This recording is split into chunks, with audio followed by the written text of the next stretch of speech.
Okay, good afternoon, ladies and gentlemen, wherever you are joining us from on this beautiful green earth of God. Welcome, welcome, welcome, wherever it is you're joining from. Good afternoon. My name is Richmond Osuji. It's a beautiful afternoon. I am reaching you from the not so sunny, beautiful city of Port Harcourt. Before I get into the business of this afternoon, I would love you to tell me where you're reaching us from. Just locate the chat box and let me know which city on God's green earth you have joined us from. Mayowa tells me he's joining from Lagos, Nigeria. Good afternoon, Mayowa. So, ladies and gentlemen on the call, tell me, Rita is also from Lagos. Rita, good afternoon. How sunny, rainy, windy? How breezy is Lagos today? Bath is from United Kingdom. Cold, warm, or hot, Bath? Tell us. Abuja. What is happening in Abuja today? Tell us, Hannah. Tell us, Peter. It's raining in Lagos, Rita says. Okay. Gabriel is from Lagos. Lucy is Abuja. Welcome one, welcome all. Engineer Abdul Malik. Okay, you are dialing from Abuja, my boss. Good afternoon. Lovely to see you. Lovely, lovely, lovely to see you. Welcome, welcome, welcome, welcome. We're here to commemorate 15 years of a great journey, 15 years of great impact, of transformations of businesses, of lives, of communities, and truly empowerment of Nigerians. That is the journey so far of the NOGIC Act that came to be in 2010. But of course, before 2010, there had been Nigerians working, doing business in the oil and gas industry, not as employees only of international service or producing companies, but as service providers, and some of them as even producers. These are the kind of stories that we should remind ourselves of so that we can better position ourselves for the future of local content beyond oil and gas. So, welcome, welcome. We want to say a big thank you to Lorna Deck. Lorna Deck is, oh, I see USA, I see Port Harcourt, Osota from Nigeria. Okay, Port Harcourt is Cobham. Cobham, we're in the same city, right? Denzel is from Pittsburgh in the United States. Lagos is Jackson. Chukwemeka is Lagos. It's sunny in Abuja, says Nadozie Ezak, who is with me in Port Harcourt. 22 degrees in the UK, says Jimmy Ogunusi. Very unusual, really. Ali Lawal says Abuja. Okay, Okojoku, Idi. Nebraska. Aha, I see you, Jerome. Where it is the Idru coming from, Jerome? Maputo, Mozambique is Ken McGee. Ken, you're welcome. Chidima reminds me of the rain in Lagos. Ugochukwu says it's also raining in Lagos. I see. The farmers should get to work. Lagos is giving them the good weather to plant. Yes, local content has planted this past 15 years, and many experts have been reaping the harvest of local content. Farmers in Lagos should go to work. They should go to work. It's raining. Oduayo is from Lagos. Welcome, welcome, welcome. Lawal Adeyemi is from Kwara. That's my first participant from Kwara. What's happening in Kwara? Tell me, Lawal. What's happening in Kwara? Let's know what's the weather in Kwara like. Maputo, Mozambique, McGee, tell us what's happening there. Warm, cold, hot, raining, shining. What's in Maputo this beautiful afternoon? What time is it in Maputo, as a matter of fact? Okay, okay, okay, okay. Welcome, welcome, welcome, welcome, welcome, welcome. All right. Jalaulua from Lona Deck, indeed. It's yeah, I thank you for moderating that. Thank you for moderating that. And a big thank you again to Lona Deck, to Dr. Bilola Mao. Such a great, great, great, great person she is. Boma from Lagos, such a great person she is. A great blessing to the oil and gas industry and indeed to Nigeria. She said to me, we should not let this commemorative era go by without just stopping by, to think through what has been. Olamide from Lagos, I see you. Tahil from ACDMB, I see you. Welcome, welcome, welcome, welcome. Boma Money, I see you. Welcome, welcome. Ilorin is sunny this afternoon, says Lawal. I see. The farmers in Ilorin should come to Lagos for some irrigation water to make their plants grow. Welcome. Okay. Awesome stuff. Awesome stuff. So we're going to get into the show shortly. More people are dialing in. Listen, if you know someone who's been asking you about local content, the history, where it started, where it's going, what the impacts are, this is a perfect webinar to have that person join. I tell you, if you can, it's not too late. The experts are yet to come start talking. So reach out to that person now and tell them, you know what, that question you want to know about local content, come to this webinar and learn as much as you can. Quickly. Share the link with them and let them learn. I hear it is raining in Maputo, but the rain is a blessing, right? Of course, McGee is an absolute blessing. Ken, yes, the farmers in Maputo are smiling, I can tell you. Latif Quadri, raining heavily. Oh my goodness. Lagos, don't get too flooded. Just bless the farmers. All right, ladies and gentlemen, Richmond Osuji, as I said, is my name. This afternoon is going to be short, exciting, and straight to the point. If you see the banner that is behind me, you see there's three experts. One, an esteemed, renowned regulator who has been with this race from the very beginning. The other one of those who dared to dream before NOGICD came into existence. And the only lady in the mix is another Nigerian who dared to dream before NOGICD came into existence. Together, they will be telling you the story of where it started, where it is at, and where hopefully we're driving local content to. We'll also be taking interventions from your distinguished selves here. So if you are here and you have been a part of the journey of local content from way back when, you can start leaving the comment in the chat box. And my brother Jolalua, who is from Lonadec, will be doing well to bring some of them to my attention. So I'll be interacting with you as well. We need to learn what you have learned. What impact has local content been to you? For me, I am a very simple testament of local content in Nigeria. We're going to get to that shortly. But again, welcome. Thank you for joining us. Let me just walk you through briefly what to expect this afternoon. Now, once I'm done with this particular announcements I'm going to do, I'll make a few housekeepings to follow them. I will then branch off to one of those experts you see on the flyer behind me. He will open the afternoon for us, the renowned Mr. Ene. We'll go from Mr. Ene, from the first-class woman herself, Dr. Amao. We go from there, from the esteemed regulator of local content, Mr. Halilu. And of course, we'll get to that segment where we'll take some testimonies from some of you here on local content. I will guide you when it gets to that point of the event. We'll take a bit more, interactions, some questions for our three speakers will be welcomed at that time. Some reflections will then take place. We'll ask you, to just participate in the poll at the end of it. Also, please don't go away. It's going to be a short 2-hour or less event. We'll ask you to participate in that poll when we get to that point. I see my first Owerri. My first Owerri is in the room. That's Olushola, I know.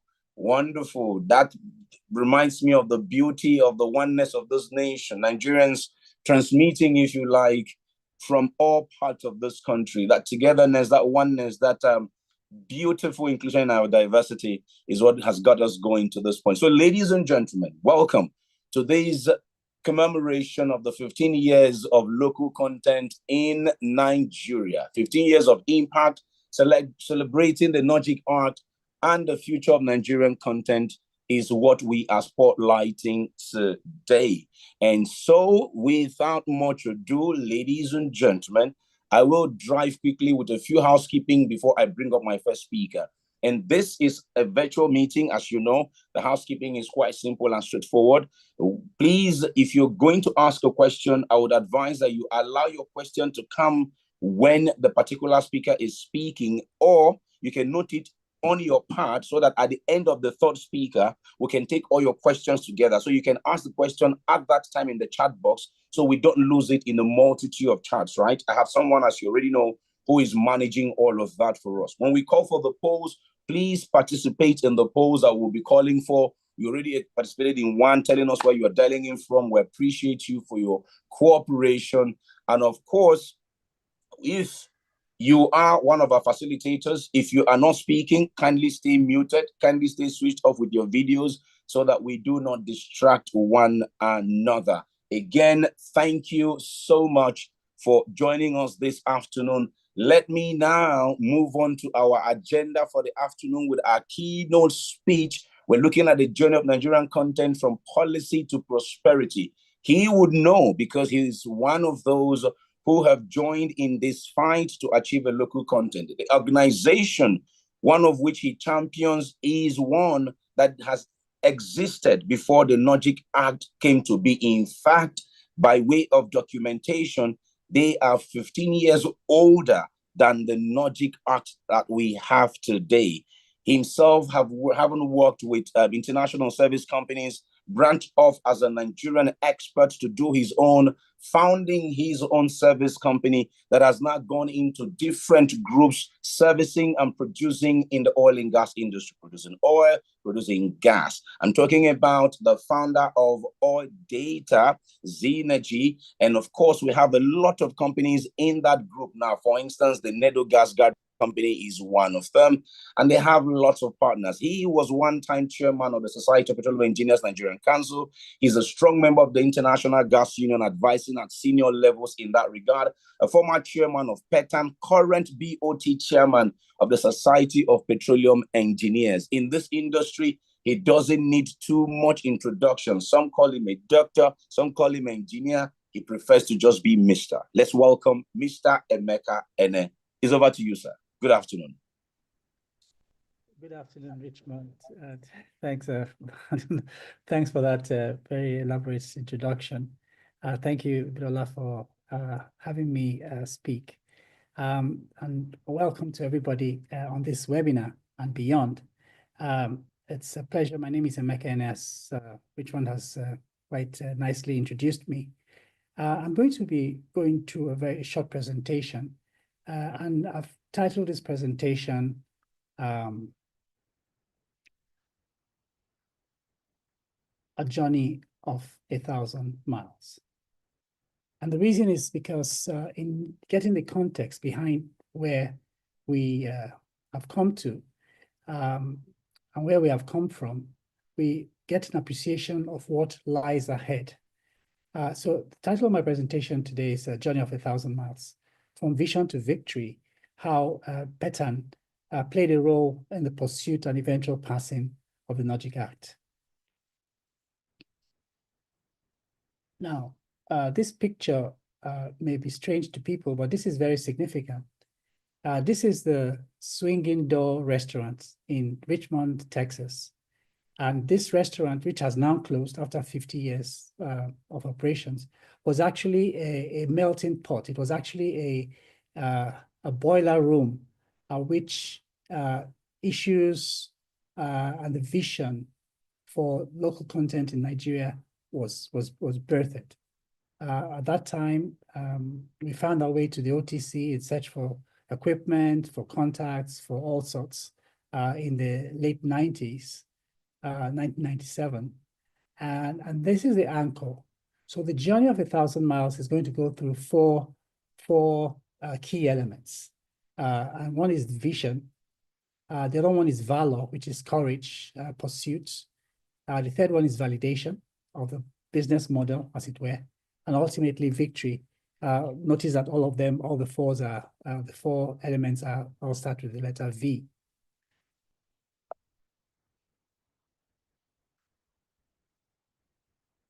Now, the vision, which was crafted and crystallized during the OTC at the Swinging Door restaurant, this was a rendezvous that we all ended up with, and we need to commend PETAN member then called Mazi Enikano, who invited us and hosted Nigerians who were at the OTC, and we met in this setting, and we had the opportunity to discuss Nigeria, discuss Africa, discuss the opportunities in the industry way before anybody was talking about a NOGIC Act or something like that. And the vision was very clear: to collaborate and to advocate for the domestication of oil and gas technology in Nigeria and in Africa. That was very clear. And we set about this through many ways. Advocating means engaging the industry, engaging the IOCs, engaging government. And collaboration essentially was to demonstrate proof of concept, because ultimately the idea was if indeed Nigerians should or can demonstrate capacity, they have to prove it. You have to prove it first. So today, when people say building capacity so that you do work, the idea is that it was assumed right from day one, day zero, that you had to demonstrate capacity right from day one. And that was the vision that was crystallized at this time. It's important for us to understand this because a lot of things emanated from that. So I'm going to go to the next phase, which is valor. And valor, which is courage, is going to take us through a step-by-step timeline on how we arrived at the NOGIC Act. And for a couple of people, this could be good history. For those maybe hearing this for the very first time, but I'll just give you some perspective. There are a lot of details in between, but I will just keep this very, very short and to the point. The first key milestone was in 1996. And that was the first local content policy which Shell Nigeria at that time published. And it was championed by the MD at the time, who was called Brian Anderson. And this was following a lot of engagements we had with Shell at that time. Some of these engagements were quite volatile. In other words, there were a few tables that were banged and shouting matches and trying to prove a point. But really, at the end of the day, Brian Anderson took the bold step to actually issue a policy to give an opportunity for Nigerian companies to do work. A few years later, I would say around the year 2000, there was a clear demonstration of that when the Big Liver project came up and Nigerian companies were put together into a pot and we excelled at delivering service for Shell as a group. In 1998, there was a local content policy, which was approved by the president at the time, or the head of state at the time, Abdul Salam, but it was promoted and championed by Aret Adams. So Peter was or let me put it this way, was working very closely with Aret Adams at the time. He was the GMD and then became the petroleum advisor to the head of state. And so he took on this idea of local content and got the president at that time to approve it. Again, his tenure was short-lived, and then we now entered into the civilian rule. In 2000, there was a local content policy memo, which the president at the time, Obasanjo, and Funsho Kupolokun, who was his advisor, now basically approved. And that led to setting up the NNPC Nigerian Content Division, which was oversighted by Kupolokun, but Akonde was the head, and NS Mwapa was actually the driving force to that whole process. In 2001, we took over the Nigerian OTC pavilion from NAPIMS at the time. And this is very important because what it did was put Nigeria on the pedestal of a serious nation in terms of the oil and gas service business and oil and gas operations. It kept our flag flying, and Petan did that all the way through till right up to this moment. We actually got a formal mandate, as it were, from the NNPC at that time, and Petan took that. And that platform helped to promote the whole concept of local content, and Nigerian companies actually exist that could deliver service at the highest level. But the significant step that actually translated into something was the 16, which ended up being 23 guidelines, which was published at that time. Those guidelines were, I would say, the very first industry engagement where the NNPC put it out, the NCD division put it out there to say these are guidelines for local content. Because it was not an act, it was really based on best endeavors, good corporate presence to obey those laws. And to a large extent, if you ask and say, how come we got the law passed in 2010? I will say that in a way, indirectly, it was encouraged by the IOCs, because they actually said, listen, we are going to require a law if you want us to give preference to Nigerian companies to work. So we started working on an act. The first local content bill process was initiated by Honorable Chibudon Muche, working with Petan. Chibudon Muche at that time was the Speaker of the House. So he sponsored the bill. That bill now morphed into a second process. It was not passed, but it was a second process, which was done by Honorable Ofodile. And then a third process where we went into the Tambrisby Lee Meba team. Tambrisby was in the House and Lee Meba was in the Senate. So working with both of them, they were able to essentially promote or sponsor the act, which stretched all the way through to 2008, even 2009. In 2009, I don't want to go into too many details, but let me say by 2010, the act was finally passed. Now, why I've gone through these timelines, and forgive me if some of the timelines are mixed up, possible, because I've not gone into too much detail. But why it's important is that usually the whole idea of passing an act was to promote and create a platform for what we expected to be a level playing field.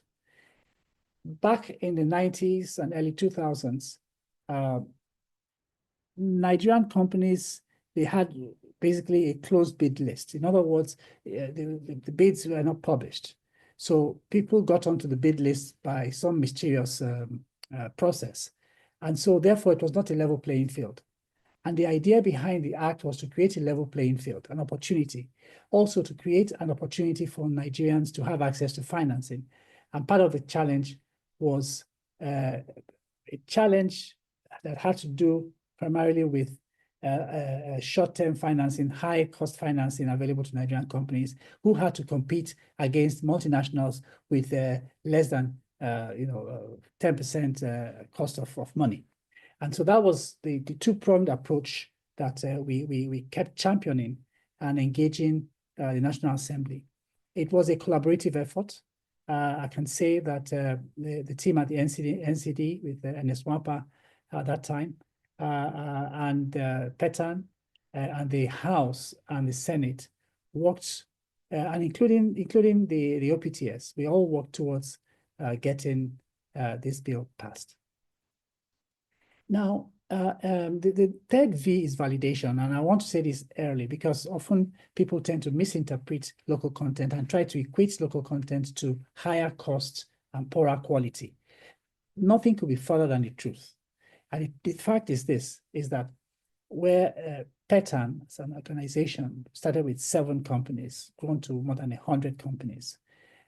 Technical services, there are more than 250 companies today, employing more than 25,000 people, with a collateral employment of more than 100,000 people.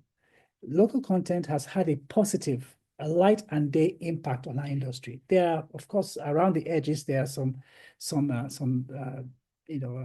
mix-ups, some abuse, and all of that. But the concept is that success will not come by accident. So in terms of validating the model, I think time has validated that process. The fact is that it indeed was the right direction, in spite of all the difficulties. Now, at the core and the foundation of the NOGIC Act is Clause 3.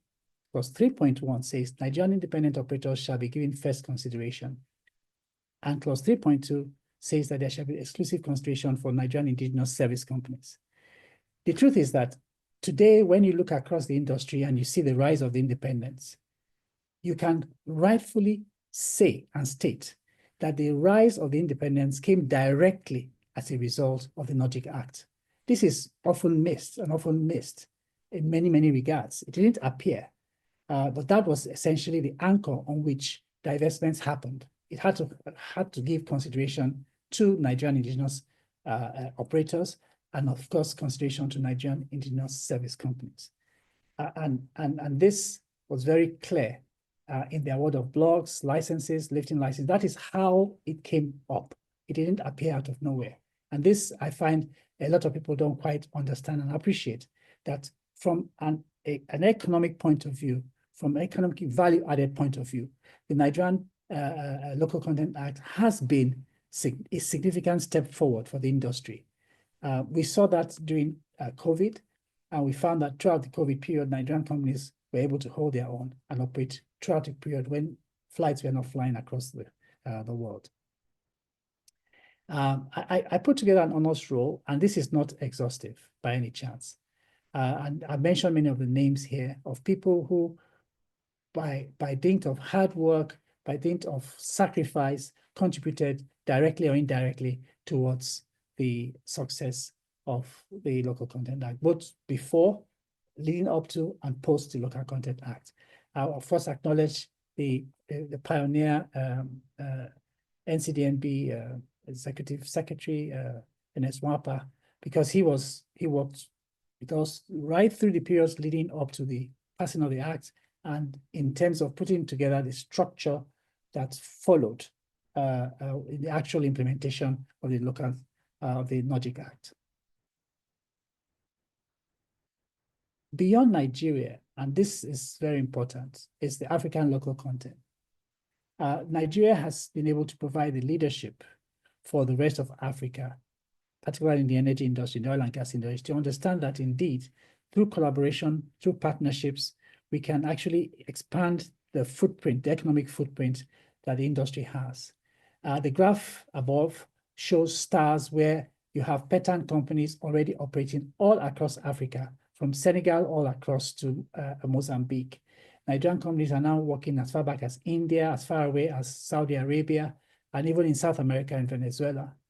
This came directly as a result of vision, valor, the courage to actually implement the vision, validating the business model, and ultimately leading to the successful passing of the Act, but not just that, going forward to actually domesticate oil and gas technology, in which case it's not just trying to be some stopgap briefcase operator, but actually doing things, building expertise, and doing very innovative things in the energy space, particularly during this period of energy transition. I want to end with this slide by sharing with you an African proverb. You don't set out on a journey using someone else's donkey. Ultimately, your destiny lies in your hands, and we should not be apologetic about it. Collaboration, cooperation, commitment, valor are all essential elements of building resilience in what we do. But ultimately, local content is not a cliche. It's actually a platform to bring out the best, apply innovation, to grow our industry, and broaden the economic impact that energy brings to the table. Thank you very much. And so local content is our own donkey, right? Trust me, Mr. to always come with these African proverbs to start or close a particular presentation. Don't set out on the journey using someone else's donkey. Amazing. Yes, I like the virtual applause that I'm seeing. Keep the virtual applause coming for Mr. NF. Fantastic presentation. Song City, if you like. I mean, just straight to the point, is a simple, brief history where we started. I'm sure he can develop a full university course on this history of where it all started. But this is just for the purpose of this particular webinar, just giving us this beautiful summary of the journey so far. And as he said, the list of names there who were given flowers is not exhaustive. So if you know someone who is not there, please don't walk away from this webinar saying, oh, this person was not mentioned. Don't take offense. It was not exhaustive. He made the point. I thought I should reiterate that. Thank you so much. Truly a great presentation. Amazing. The applause was just spontaneous. I didn't ask for it, but the participants on the webinar are full of appreciation for this great insight you have brought, albeit quite briefly. We thank you, thank you, thank you. Yes, ladies and gentlemen, I told you it's going to be impactful. It's going to be straight to the point. We're going to move on now from these renowned historian, I will now add, historian of local content. We're going to move from him now to another speaker who equally has great, in fact, rich history of the local content law in Nigeria.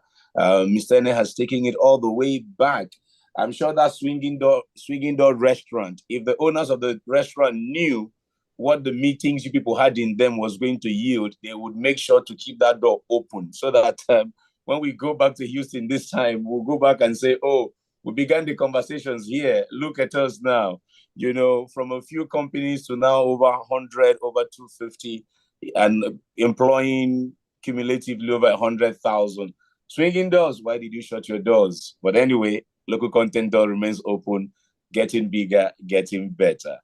Onwards, we switch gears to our next presentation. Now we're looking at local content, past achievements, and future opportunities.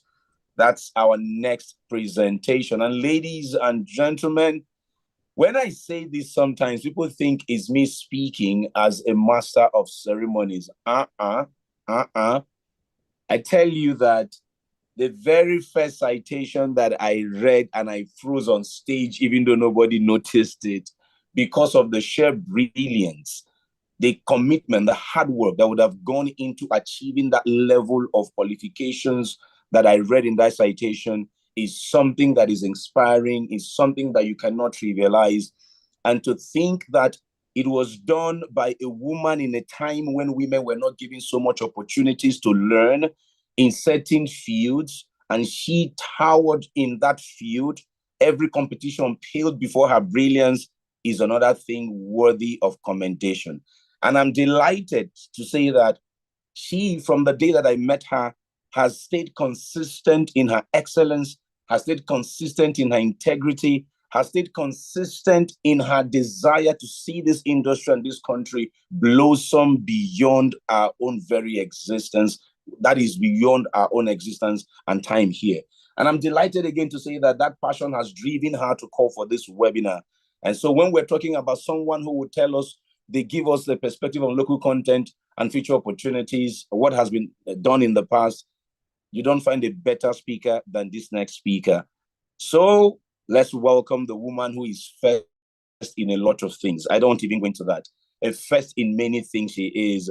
I'm excited. She is the lead consultant of Lonadec Consults.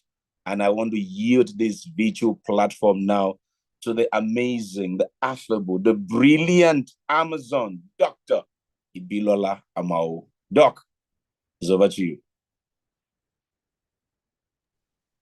Thank you so much, Richmond, and thank you to all the guests who have honored our invitation to attend this webinar, most especially NCDMB, as well as Engineer Emeka Ine, one of the Board of Trustees of PETAN, who's painted the history of PETAN, which is 15 years older than the passage of the NOGIC Act.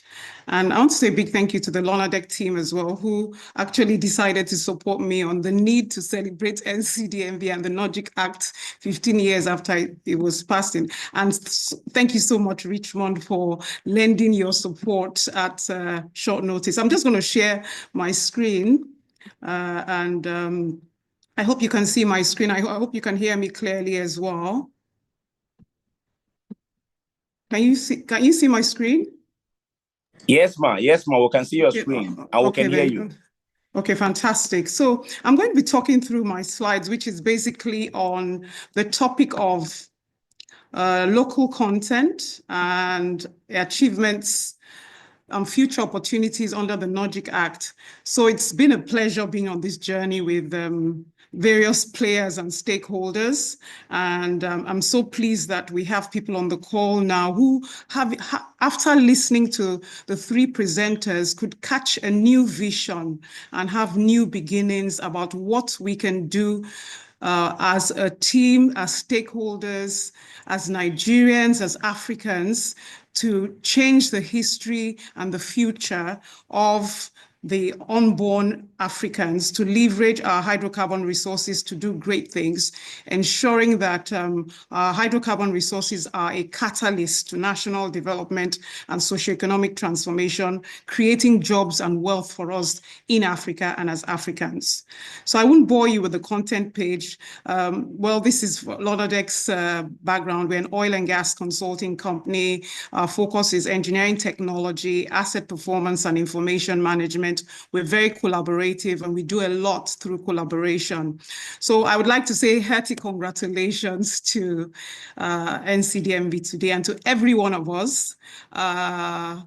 Thank you so much, NCDMB. Thank you so much, PETAN, the forerunners, PETAN. And I'm so pleased to be on the board of PETAN now. So it's such a joy. NCDMB, well done on the great work you're doing, the lives you're touching. I'm sure there's so many people on this call who have various testimonies about how doors have opened for them in the past 15 years. And by the sheer dint of hard work of the 4 executive secretaries who have played significant and tangible roles in the industry. So thank you so much to NCDMB and hearty congratulations on the passage of the Nigerian Oil and Gas Industry Content Development Act, which is 15 years. So this is basically to tell us that Nigeria is just one country out of many nations in Africa, and we have an hydrocarbon advantage. We have a comparative and competitive advantage by simply having vast resources in the Niger Delta. And if you've heard of sweet crude, I used to remember Hector in Vanguard newspaper who had a magazine called Sweet Crude. It basically is highly sought after resource. And it provides us opportunities from the fact that energy mix optimization, we have a huge chunk of hydrocarbons to transition through gas into many things. Gas utilization is a huge bundle of opportunities which could actually kick into manufacturing. So we could actually have manufacturing hubs here if we utilize gas to reduce the cost of energy, gas to fertilize as feedstock. We could actually open up agricultural belts in Nigeria from oil and gas.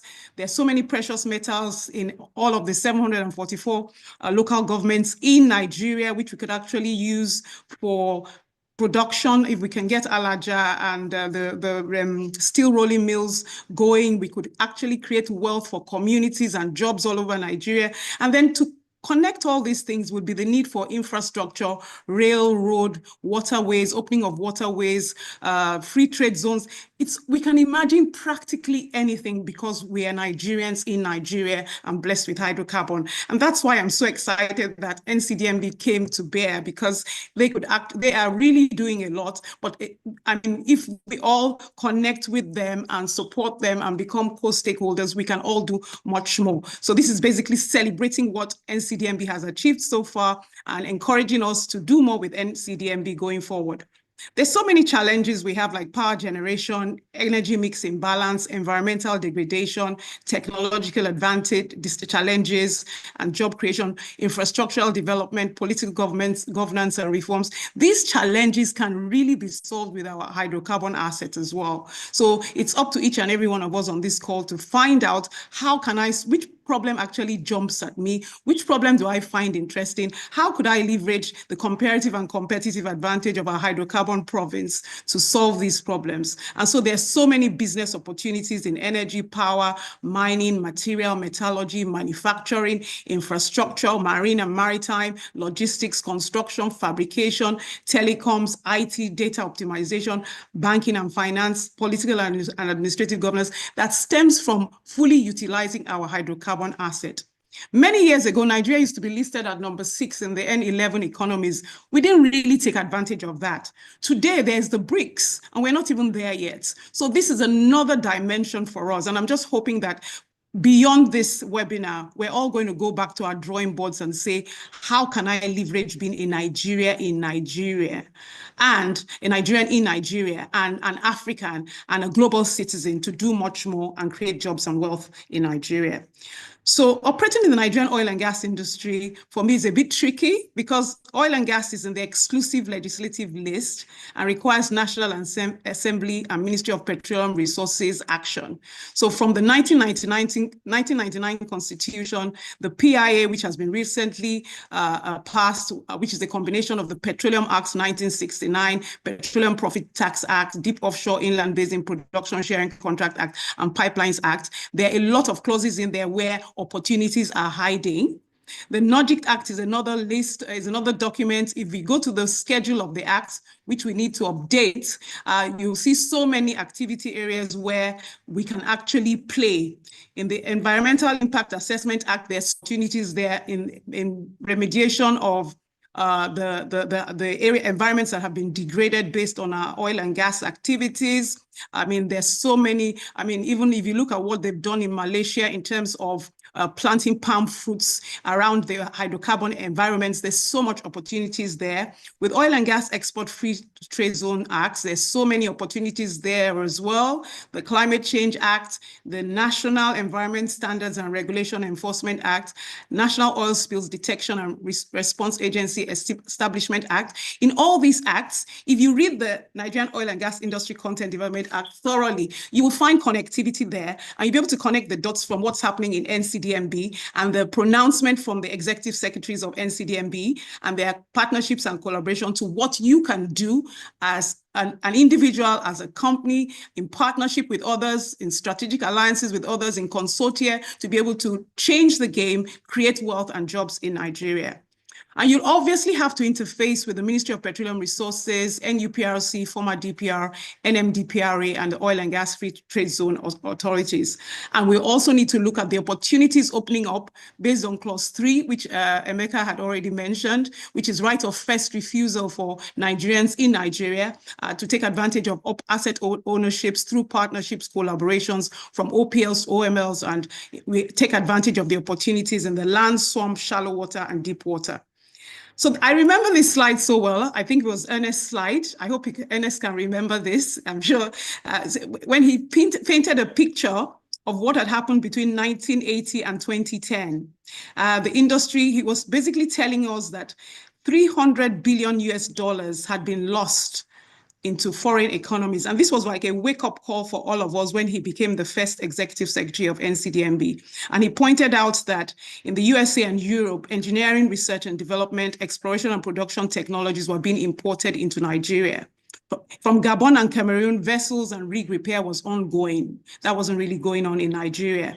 In China and South Korea, pipes, equipments, FPSOs, LNG carriers, and heavy fabrication were going on. And in India, practically all the ICT solutions were coming from those areas. And then his goal in 2010 was reducing capital flight and wanted to address exporting opportunities to employing more Nigerians at home, opportunities to train more Nigerians so that their capacity, capability, competence, and skills would be well suited to the opportunities opening up from the schedule of the Act. Opportunities to invest in infrastructure. There was not much visible investment in country by Nigerians, as we can see today at that point in time. And there's a potential for creating and supporting over 300,000 direct jobs. And that has been mentioned by Emeka Eni as well. So this is my own brief summary of what I think happened because I was party to this. And this is the historical background from government strategy and context. So President Olusegun Obasanjo in 1999 to 2007 engaged with the GMD in NNPC then, 1999 to 2023, Chief Gaius Obaseki. So Emeka has told the first 15 years story. I'm trying to tell maybe the next 15 to 20 years. During Gaius Obaseki's regime as the GMD of NNPC, he set up the first local content committee in NNPC. And Engineer Fadoyomi was the chairman, and late Engineer Jatao was the MANAPIM's lead.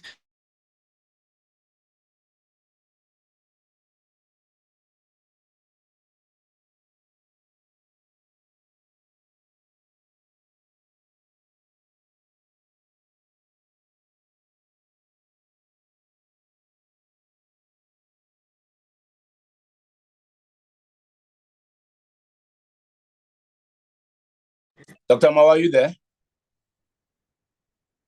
Jalalua, can you confirm if you can hear me? Okay, so I can hear you. This is Jackson. Okay. It's like the doctor was logged off by network. Yes, she's back, but okay. I think she's muted. So, doctor, you can unmute. Oh. I'm not seeing doctors. Okay, doctor, I can see doctor now. Yeah. Okay, doctor, okay, can see okay. me now. Sorry about that. Apologies. Can you see my screen now? Yes, ma'am. Okay, where did I leave off? Sorry about that. Yeah, you were talking about this particular slide. You were giving historical background. I think you were somewhere around Engineer Kukolokun or something. You were just giving this historical background. Okay, this so slide. Did I talk about our first trip to Angola? I think it was about that time we lost you.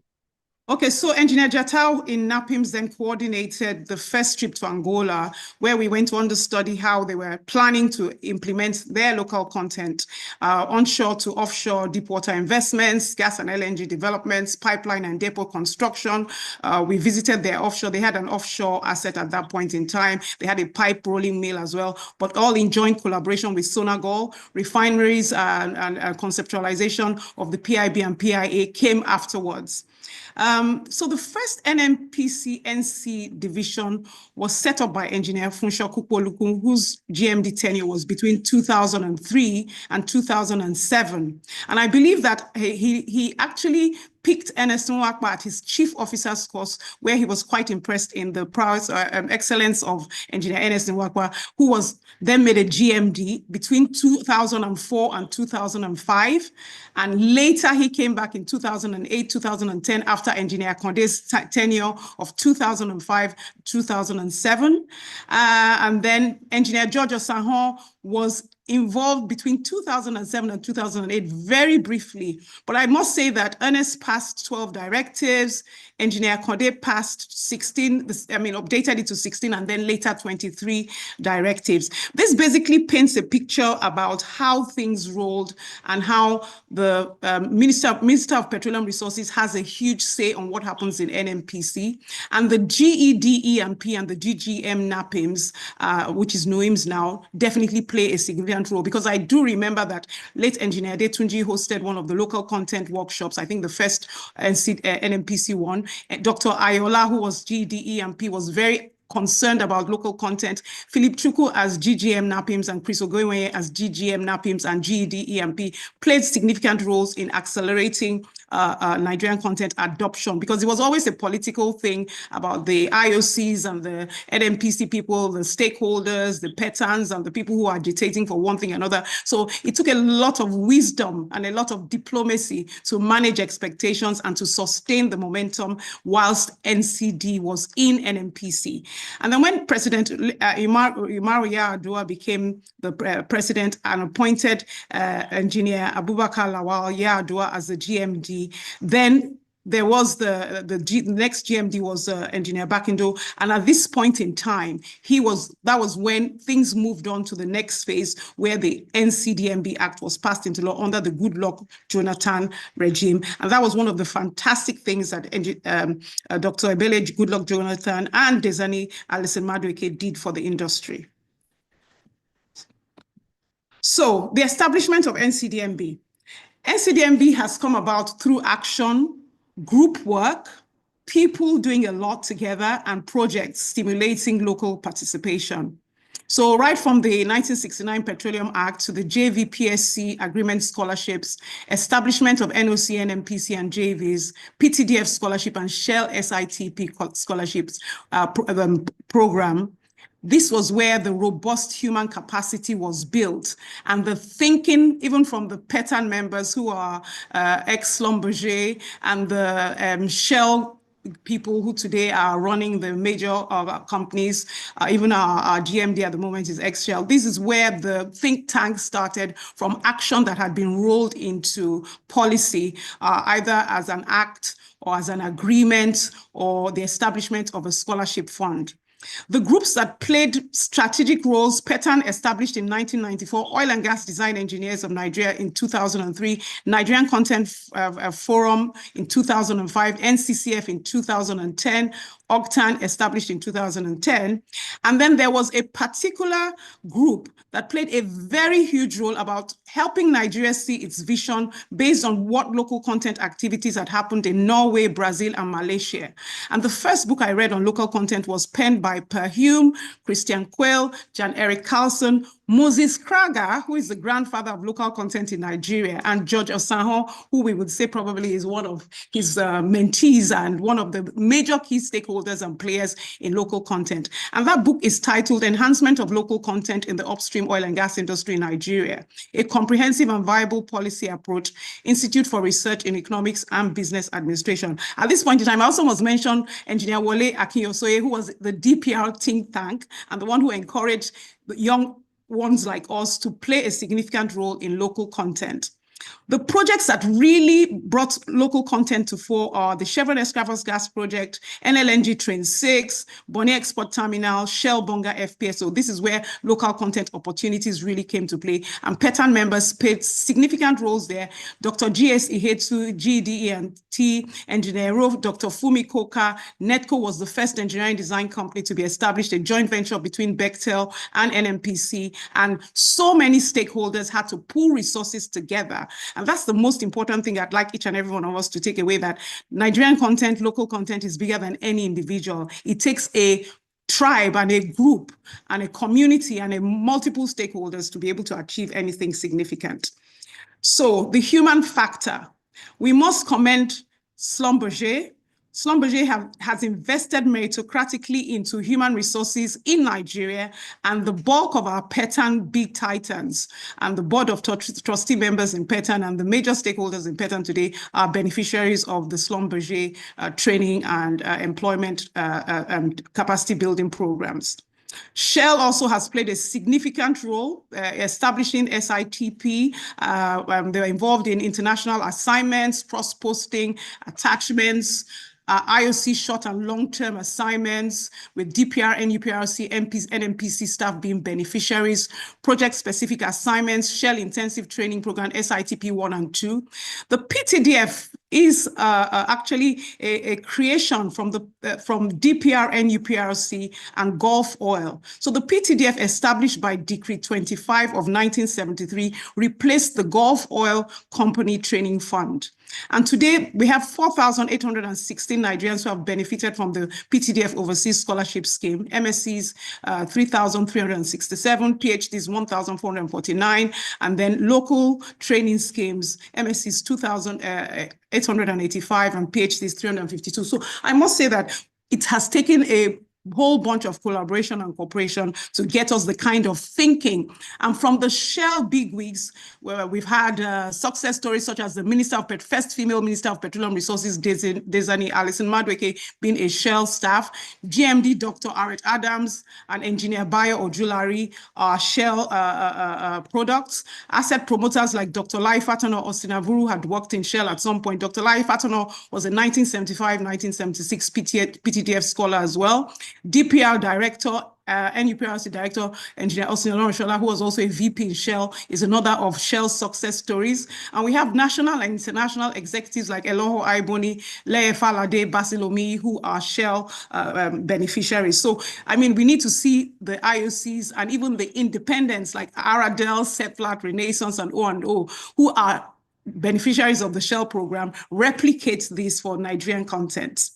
So I go to the main meat of our 15 years and would love to celebrate the NCDMB leadership over the past 15 years. We must commend the pioneer NCDMB Executive Secretary, Engineer NF Sumakba, who not only was involved in the NCD and NPC days, to also establishing what we now know as NCDMB and putting it on its right footing. The establishment of the board is in clause 69 to 106, and clause 76 allows the ES serve for up to 2 terms of 4 years. So I must say that architect Denzel Kentebe had only 8 months of his tenure, a very short tenure, but he was able to do considerably much for his 8-month tenure.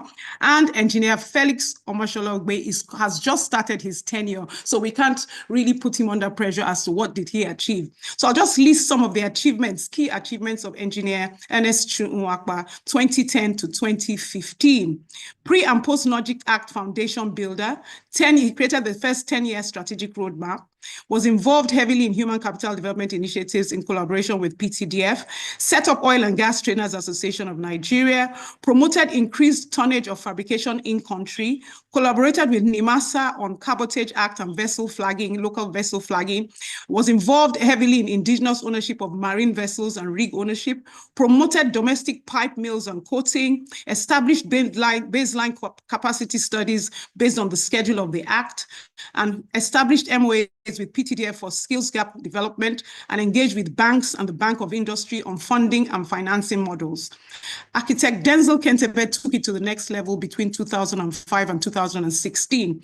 He established stabilize internal and external expectations and alignment for continuity, because obviously when Ernest left suddenly, there was a bit of a shock in the industry. So he rebaselined and repositioned NCDMB to be a serious player, and continuity was experienced. So he was able to hand over the baton to Engineer Simbi Kiesi Wabote subsequently.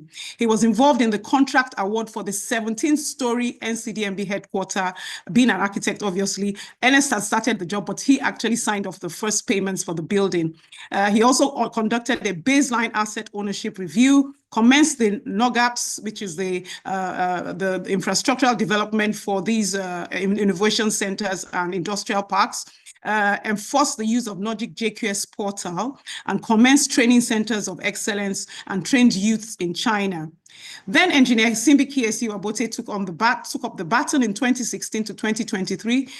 He was involved in the completion of the NCDMB 17 stories headquarters, sectoral linkages with ICT, automated the NOGICD portal, upgraded the NCDMB strategic roadmap from 2017 to 2027, expanded funding partnerships with Bank of Industry and Nexim Banks, established the Nigerian Content Consultative Forum Gender Diversity Sectoral Working Group, of which I'm a beneficiary, Women in Energy Network, expanded the NOGAPS activities, expanded NCDMB's reach in Africa, launched the 10-year R&D roadmap, was involved in the inauguration of the 5 oil and gas parks in Delta State, Akwa Ibom State, Cross River State, Bayelsa State, Imo State, invested in model refineries, and established the Nigerian Content Compliance Certificate System. Engineer Felix Omoshola Ogbe is the current Executive Secretary of NCDMB. He's been involved in a smooth transitioning. He's currently involved in baseline asset ownership review, back to the Creek Community Initiative, and auditing in-country visible investments to ensure that we have the right in-country capacity to do the volumes of work coming through the gas master plan implementation. I remember this slide very well, another of Ernest's slides. Basically, I think it was a short study on the percentages of local content attainments and the targets.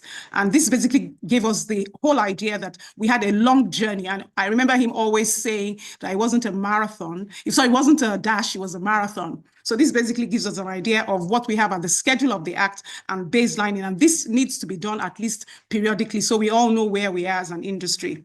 This is one of Simbi's slides, which basically gives the 2017 to 2027 roadmap. And I must say, if you look at pillars 1, 2, 3, 4, and 5, we must compliment and commend NCDMB that they're way ahead of the curve, and they're definitely working to a plan. And this is just, this is why we need to celebrate the fact that from baton being handed over from Ernest to Denzel to Simbi and to Engineer Felix, there is continuity. The Nigerian Content Consultative Forum, which started as NCF, has become the parliament where basically people in engineering, fabrication, construction, shipping, logistics, finance, legal, insurance, materials, metallurgy, information and communications technology, education and training, PETAN, NSC, OCTAN, and other groups come together to talk about what needs doing. But I must commend the Nigerian content managers in the IOCs as well as NUPRC, who fleshed out what NCF should really look like and which birthed NCCF. And I must commend Engineer Wale Akinyosoye, who was in DPR, now NUPRC, Engineer Eddie Wikina, who was in Shell, late Ibrahim Sule Jatao, NAPIMS, Bumi Obembe, Total, Androlo to Schlumberger, Gibson Ola, Chevron, Wale Adeyemo, Chevron, Leko Morai Kio, Shell, Oluseyi Afolabi, ExxonMobil, Pekun Oyeleke, ExxonMobil. There are many more. This is not exhaustive, but I do remember a lot of traveling between Lagos and Abuja to try and move the needle of Nigerian content forward. And this is something that we really need to continue. Sometimes it has to be voluntary work, and quite a lot of this was voluntary work for all of us. But once we establish the baseline and the framework, a lot more Nigerians will benefit from this process. So I just want to encourage everybody on this call that sometimes we need to give of our time, our treasure, and our resources to move Nigeria and Nigerians forward. Some other industry-wide and local content conversations were happening around OPTS, PETAN, OGDEN, PCTS, and OCTAN. SP and NAPE have to be mentioned because we were all members of one international association of the other, and we brought conversations, international conversations, to regional conversations, to national conversations, to be able to translate them into local content ideas and policies. And over a period of time, some standard corporate and company-wide and industry-wide conferences have been actualized. So Nigerian Oil and Gas Energy Week was established in 1999, Practical Nigerian Content in 2011, SIPEC in 2015, NOGOF in 2017, and NIPS in 2018. So these are where the conversations are held. So please join some of these conversations.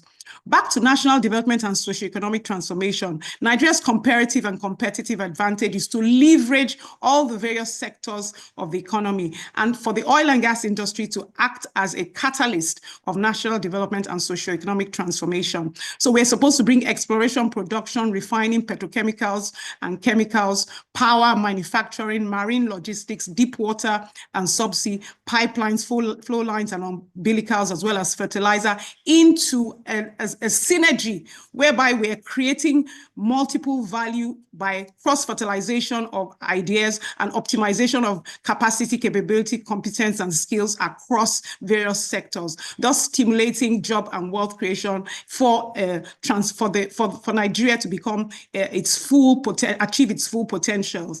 If you look at exploration, production, refining, petrochemicals, a bit of power, that coming together and breaking down silos there would create a lot of small, medium enterprises, which will trigger off into power and manufacturing, stimulating industrialization. So these are the kind of dots we need to connect. And with pipelines and gas to power, gas to fertilizer, agro-allied industries will also create large-scale employment.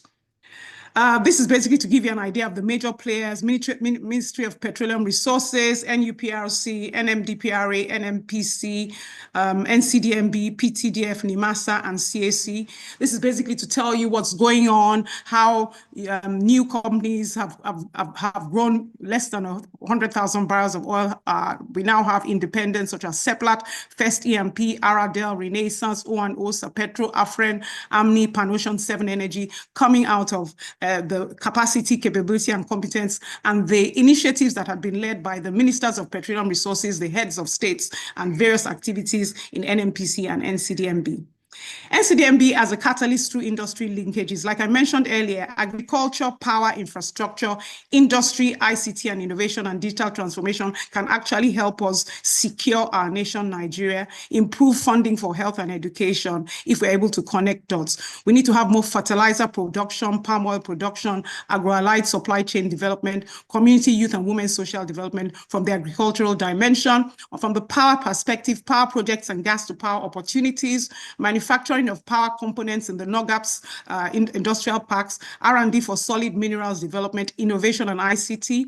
From the infrastructure dimension, power infrastructure development, NOGAPs, urban and regional development, products, transportation on railroad and water.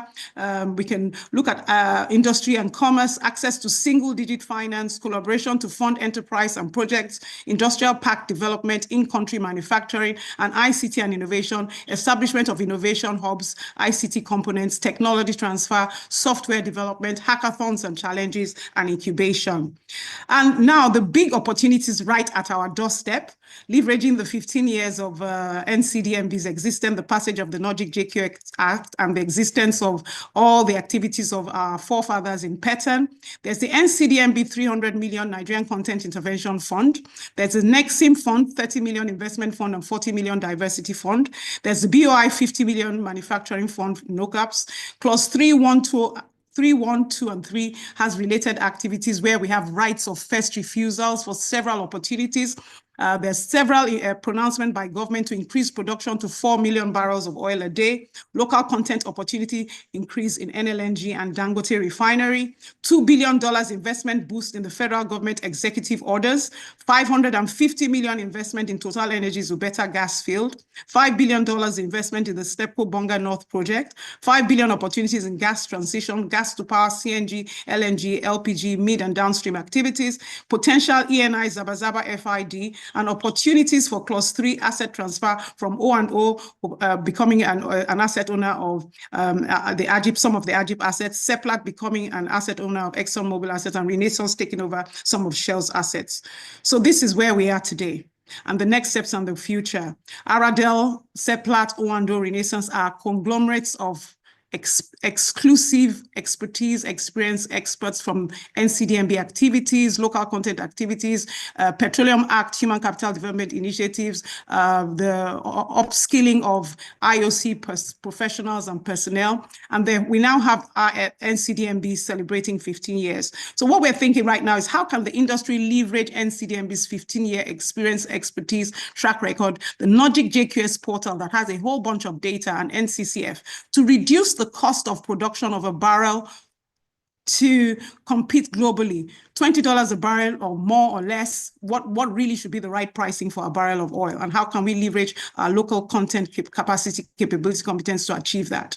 How do we ensure that Nigeria becomes a high-value center, leveraging the NOGAPs? How do we increase our reserves and production? How do we increase collaboration, cooperation, and coordination of resources? These are huge, large ticket activities. We can't do them alone, and accessing millions of dollars and billions of dollars is not a child's play. How do we leverage economies of scales from abandoned assets, visible investments, and projects? How do we increase capacity, capability, competence, and skills in readiness for African content? And how do we act as a catalyst of national development and socio-economic transformation? Thank you so much for your attention. Amazing. Thank you, thank you, thank you, thank you, Dr. Ibilola Amao. She has taken it a step further, detailing, where she picked it up from, detailing what the board has done, taking it all the way back before the board was formed, bringing it to when the board was created, some of the accomplishments of the board under the respective ESs to the current ES, and of course, what opportunities are there in the industry today and what we are looking at. Let me say this. There is something beautiful about the Nigerian Content Development and Monitoring Board, and that is the consistency, of leadership within the whole 4 ESs that we've had. From the pioneer executive secretary, Engineer Wapa, to the current ES, you see a level of consistency with the leadership, continuing the good work, continuing the leadership, continuing every excellent thing that has been laid as a foundation at the board. And I think the board deserves an award any day, anytime for such remarkable continuation principle and style that Engineer Wapa, has laid there, and his colleagues have continued the journey. So thank you so much, Dr. Ibilola Amao, for walking us through this amazing presentation. Again, the virtual applauses are greeting your presentation, showing the reception your presentation has received and the appreciation on the journey you have taken all of us on. Thank you so much. Now, without much ado, time is far gone. Let me move on to our next speaker, our next and final speaker, before I would take esteemed interventions. I have seen some of our most renowned experts on local content on this call. Let me salute Obuagu himself, Pioneer ES. Very good afternoon to you, sir. Architect Denzel Kentebe, I see you. Good afternoon to you, sir. Of course, there's a name that Dr. Ibilola Amao kept mentioning, Oga Wole. I see you, sir. Akinyosoye, I see you. I greet you. I'll be coming to the three of you for, short interventions after I take the next presentation. But for now, let me go over to the board where all three of you have played your own role, and welcome one who has also been there from the very beginning. If you want to define brilliance, this next speaker would be, you could use his name to define that. He's intelligent, he's an amazing professional, albeit very humble, very unassuming. When it comes to research and development, he is an expert. When it comes to industry, academia, integration, he is an expert.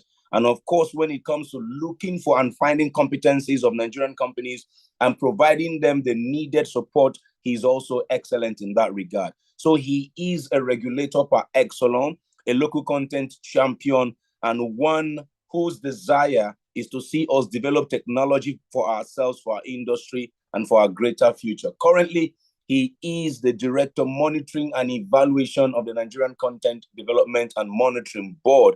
I want to yield this virtual platform to my Oga, Abdul Malik Halilu. Good afternoon, sir.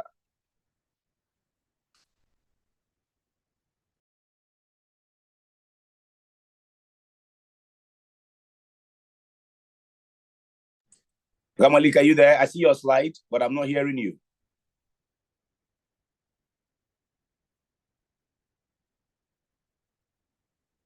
Oga Malik?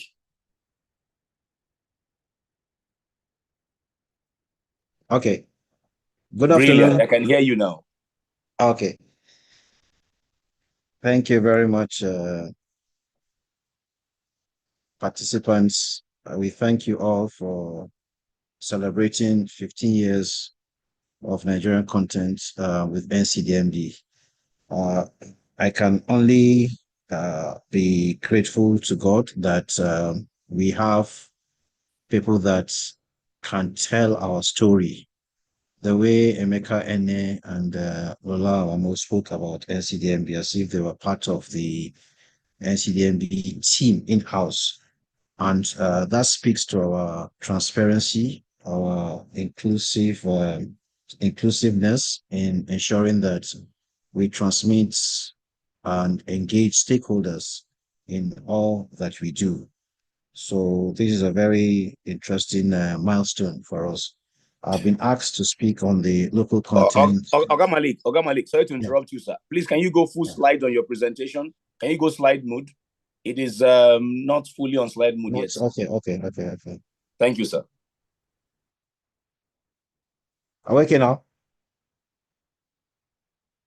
Absolutely, sir. Fantastic. Okay. All right. So I've been asked to speak on local content, past achievements, and future opportunities under the NOGIC Act.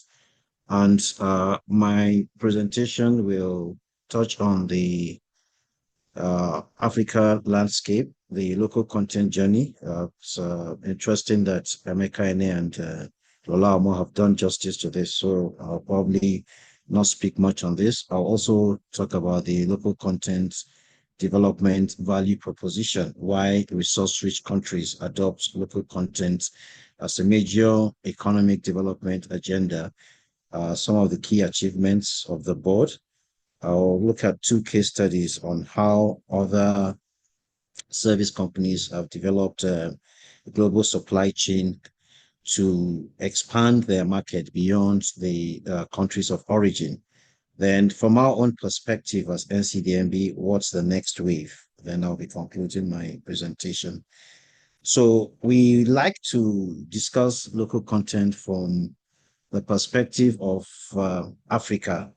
And that is for the simple reason that if you look at Nigeria today, we're talking about 200 million population. But if you look at Africa, it's about over 1 billion. So the bigger markets. GDP wise, it's a $3 trillion economy. Again, it's a bigger market. And then, of course, when you talk about our reserves, 37 billion barrels, although we're one of the leading countries in Africa, but it's better to have bigger reserves than to have over 125 billion barrels. When you're developing your economic model and business plan, it's better to look at the bigger picture so that you can also build local capacity, but also export excess capacity. So Africa today sits on over 10% of global reserves. So we're a very important continent when it comes to hydrocarbon resource endowments. So it's important that we discuss local content so that all the exploration, field development activities can actually leverage in continent capacities rather than exporting such opportunities outside. We remain an imports-dependent sector, but I can tell you that NCDMB has played a very important role in advocating a local content practice across African countries as we increase the number of African countries that have discovered oil from just a few countries in the 70s to almost all parts of Africa by 2024. There's also a conversation around Africa local content policy, which is driven by Apple. And it's just to ensure that we're able to trade among ourselves and leverage existing capacity so that we can change the narrative today where almost inter-Africa trade when compared to inter-Africa trade is almost 6-fold, which means that there's a lot of capital flights leaving the shores of Africa. But that narrative is being discussed, is changing as a result of our partnership with Apple and the convergence that we've seen of many African countries coming to look at what we're doing in Nigeria, using it as reference, and increasingly developing local content policies and enacting legislations on local content. So the message here is that local content is not just a Nigerian affair, but it's a pan-African affair due to our extensive advocacy.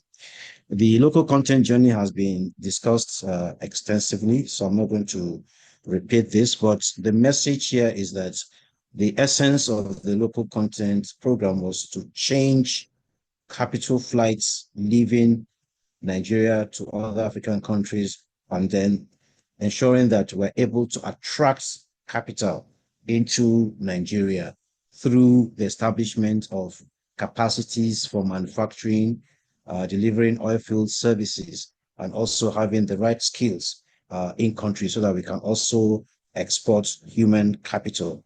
That was the essence of the local content program. And we went through this several journeys, and we're able to move from policy to law. So it's also important for other sectors that want to establish sustainable regulatory frameworks to look at it from this perspective. You start with the policy, make the right mistakes, make the wrong mistakes, understand your landscape, understand your current position in terms of capabilities, set aspirational targets, and then transit into a law so that you can now use legislation to enforce the development of capacities and also ensure that you're able to retain most of the spend associated with your sectors, be it ICT, be it construction, manufacturing, and so on. So this is a very important slide that we usually showcase when we're discussing with other sectors to see how we're able to ensure that there's no disruption in oil and gas activities, but a deliberate incremental compliance with the provisions of the NOGIC Act. In terms of the value proposition, I mentioned earlier that we have 37 billion barrels of oil, over 200 standard cubic feet of gas. The original concept was, with these resources and as a developing country, let us push for first oil. So the focus has been how fast can we generate revenue from our hydrocarbon resources, in contrast to how much value, in-country value, can we create from hydrocarbon resources. But thanks to the local content philosophy, the thinking changed since 2001 to say, look, it's better to have a mix of both. In-country value attention ensures that you're able to create employment, local employment for your people. There's always a nexus between local production and research and development. So with in-country value retention philosophy, you're able to develop R&D, research and development capabilities in country, and use that to develop your manufacturing sector, to develop your service sector, to ensure that you're cost effective, to ensure that you're able to meet the needs of the dynamics of the industry. So research and development became a very important tool for local content implementation. We were also conscious of the fact that the oil industry is an international business, so it's not 100% indigenous affair. So there was need for us to also establish capabilities and frameworks around forming strategic partnerships. In some of the deep offshore contracts, we encourage memorandum of agreements with international service companies. So it's not to take them out of Nigeria, but to also ensure that they exist, but they exist in partnership with indigenous companies so that they can also learn and ultimately be able to also export capacity. So strategic partnership is also a very, very important pillar of success in local content. As a country, we're also moving into deep offshore operations, where the need for marine vessels and rigs become very important. These are very, very expensive assets, but then the day rates associated with deployment of assets is also very attractive. So ownership and control of assets in the hands of Nigeria became one of the major high impact opportunities that we identified in the early stage of local content. So to develop the marine vessel categorization scheme and the offshore rig acquisition strategy, just to create the necessary policy cover that will encourage Nigerians to own assets, and then ensuring that those that own such assets get first consideration in tender. So a lot of progress has been made in this regard, as you see from the data shortly. Supply chain optimization is also very important, ensuring that across the E&P value chain, local capacities are built. Today, we have the 650,000 barrels per day Dangote refinery, which is reversing the long, unpleasant story of importing refined petroleum products. So that is a typical case of supply chain optimization. As Dangote ramps up capacity, we'll be able to also see how hydrocarbon derivatives can also be used to establish new industries in the and then leakage opportunities, so that we can use that to industrialize our economy. Sustainable operations was also very, very important, making sure that we have a duty of care for the environment, but also ensuring that there's no disruption. As you build local supply chain, as you bring supply chain closer to areas of operation where you have cases like COVID that suddenly shut down the world, you will not suffer revenue loss. So Nigeria was lucky that through local content, we were able to sustain the operations of the oil and gas industry throughout the COVID era. So war, anything, famine, things can happen. So sustainable operation is also very important. We develop a robust indigenous supply chain that can run the business. We also ensure that in your operations, you have duty of care to protect the environment. We have trained a lot of young graduates in environmental management, just to ensure that they are able to be deployed to ensure that issues of oil spillage is not really impacting on the environment. So it's also very important in terms of our human capital development area. Ultimately, local content is to increase production and utilization of locally made goods. So you produce first to international standards. Local content is not about compromising standards. It has to meet international standards. Then you talk about utilization. If it doesn't meet standards, then you will not be talking about utilization. That's why the two have to come together. You produce, but then to international standards so that it can be used in the industry. And then ultimately, the more you're able to domicile production and create employment in country, the more the sector is able to contribute to GDP. So it's a very important sector in terms of our aspirations to maintain GDP growth rate of about 3 to 4% per annum, so that the aspirations of government and also the need for us to reduce poverty is aggressively pursued and achievable through the efforts of local content. In terms of what we have achieved, I'm happy that Lola has done extensive communication in terms of by even listing how each chief executive has contributed. We're proud of them. We are happy that they've been able to put together a resilient organization that has a structure, that has frameworks, that has policies, that has guidelines, so that successive executives do not find it difficult to really forge ahead with local content. Fabrication and construction, which is also one of the major high impact areas, has witnessed significant growth in Nigeria, with pressure vessels, steel structures, subsea structures, production platforms being fabricated in major fabrication yards. We have about 50 of them in our NOGICD database, doing different types of fabrication and still counting. Human capital development is also a major area of success. We're proud of Octane members, about 40 companies, 400 companies under the Octane. We've been able to directly support the training of over 15,000 Nigerians in various areas in the last 3 years, welding, marine operations, and so on. Manufacturing initiative is also very important. Manufacturing is so critical to NCDMB operations because over 50% of a typical EPC contract is on manufactured materials. So early in the local content journey, we identified the need for us to actually support manufacturing through establishment of oil and gas parks so that we can reduce the initial startup cost for manufacturers and also ensure that they're competitive by reducing the per capita cost of operations.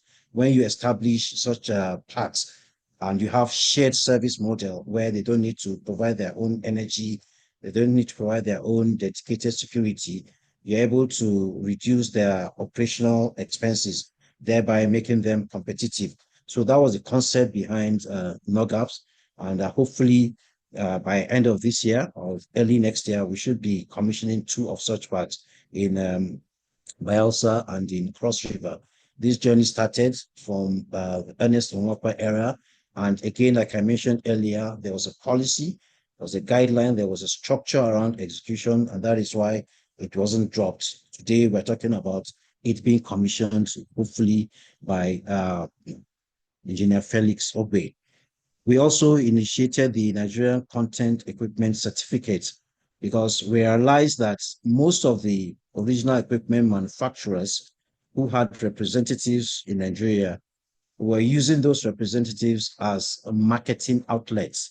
There was no presence of OEMs in Nigeria. So once a contract is awarded, the next day they open an LC and then the OEM ships it in.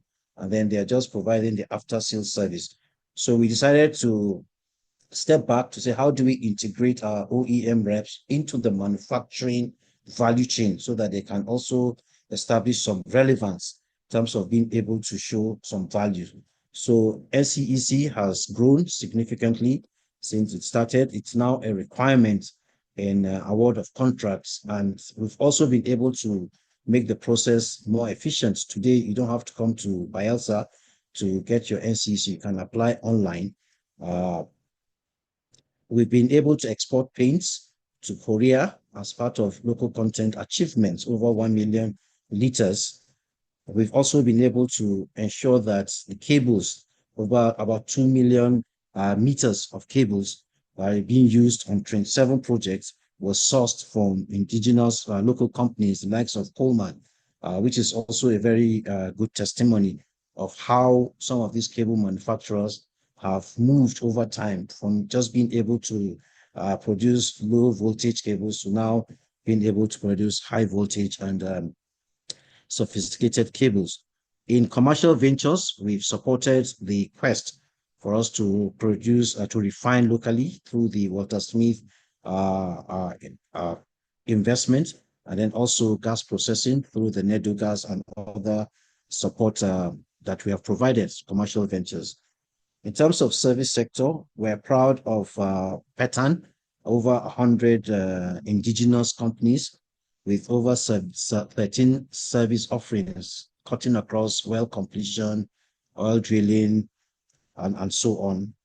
Today, some of the PETAN companies have EPC capabilities. So when we see them on tenders being also showing their capacities, we're excited.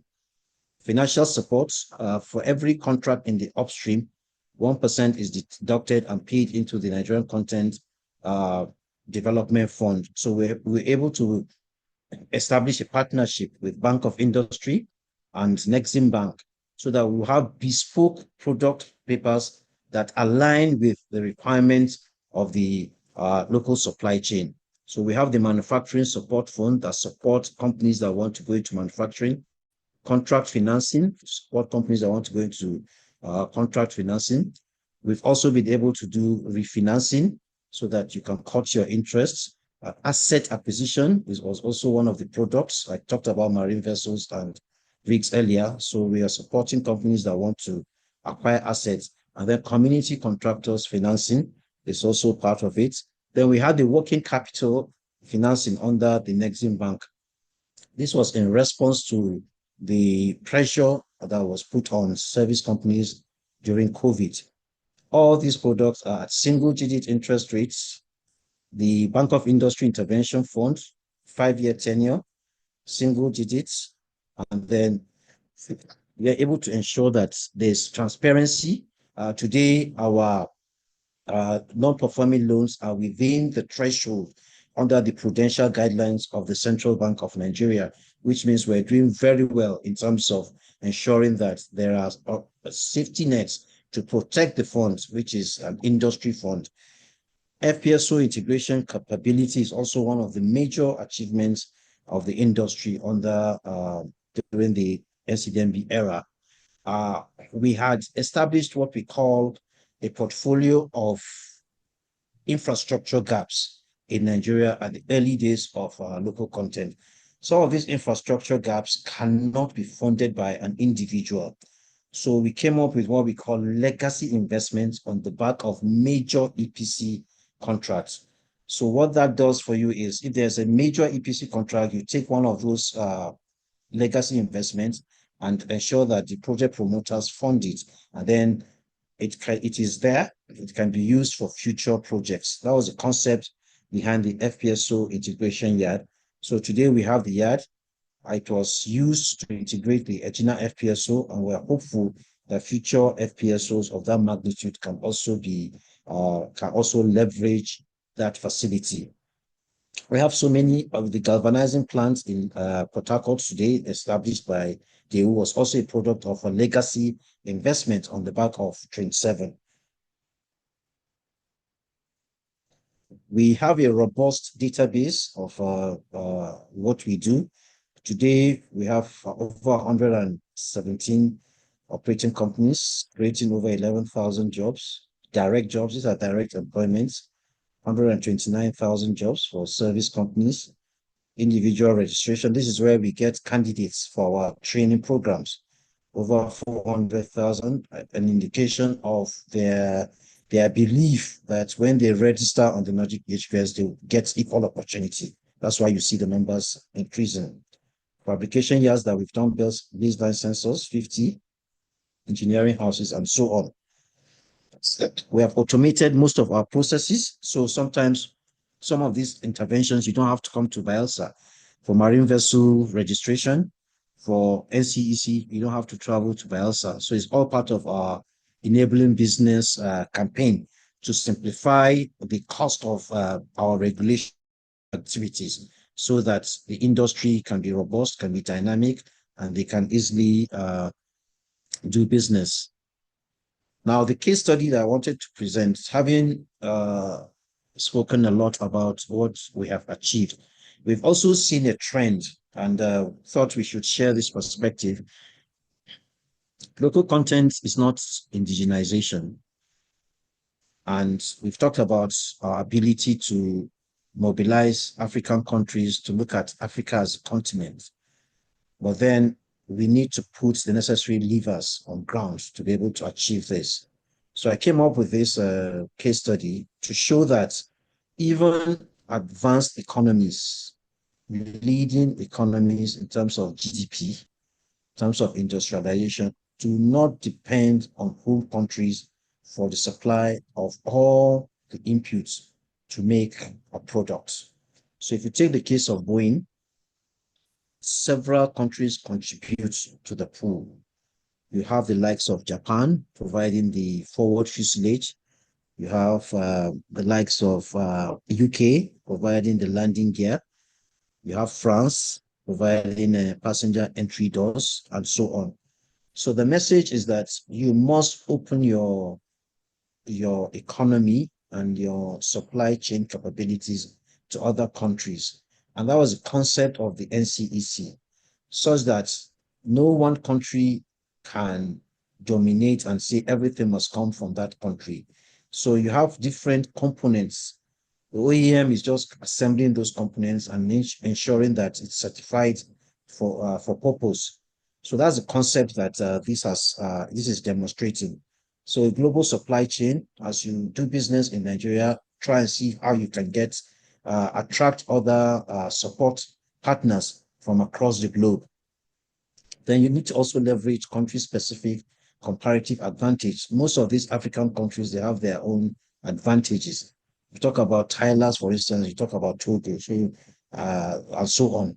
So as service companies, how do we get the best from different parts of Africa? And then how do we work together to ensure that we have a bigger market? Boeing has a revenue of 66 billion spread across these countries. They have invested in R&D. So service companies doing business in Nigeria should have a research and development culture. If you don't invest in R&D, you continue to depend on technology from outside. So it's important that as part of your business model, you look at how much can I invest so that I can generate those proprietary products that will create a niche market for myself. Huge employment. And then they've also taken advantage of tariffs. Until Trump came with his tariff war, people did not realize how important tariffs are in terms of simplifying the movement of goods and services. But we're very, very clear now that tariff plays an important role. And that is why after the Africa Continental Free Trade Agreement, focused more on making sure that once you can demonstrate proof of origin, then you benefit from lower tariffs if you are trading among African countries. It's the same story with the BMW, different countries, likes of Belgium, Ireland, coming up with different parts to make up the BMW. Again, the same concepts, the same lessons, trade agreements enable this global supply chain, building on what others have comparative advantage to deliver. Also, strong investment in research, creating employment across the globe, and then ensuring that there's regulatory harmonization.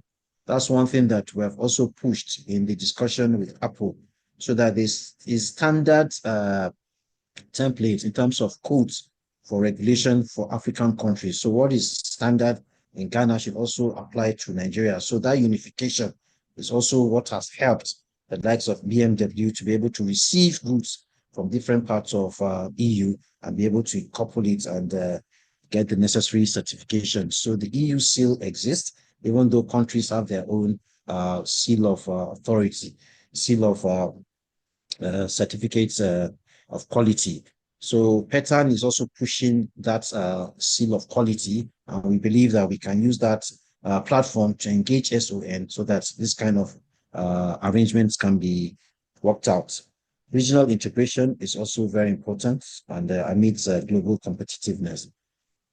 So from what we have achieved so far, the lessons learned, and then our aspiration to achieve 70% local content by 2027, with 56% today. We're doing very well in terms of engineering and fabrication. There's room for improvement in terms of manufacturing. And if we are to get it right, to achieve the 70%, then the first pillar of success is promote equipment assembly and component manufacturing becomes very, very important. So our oil and gas parks have to function, and then others like the ones in ONE have to be supported. All the service companies in ONE have to be supported to be able to generate the volume of manufacturing that we desire. We're also looking at frame agreements to attract OEMs from across the globe.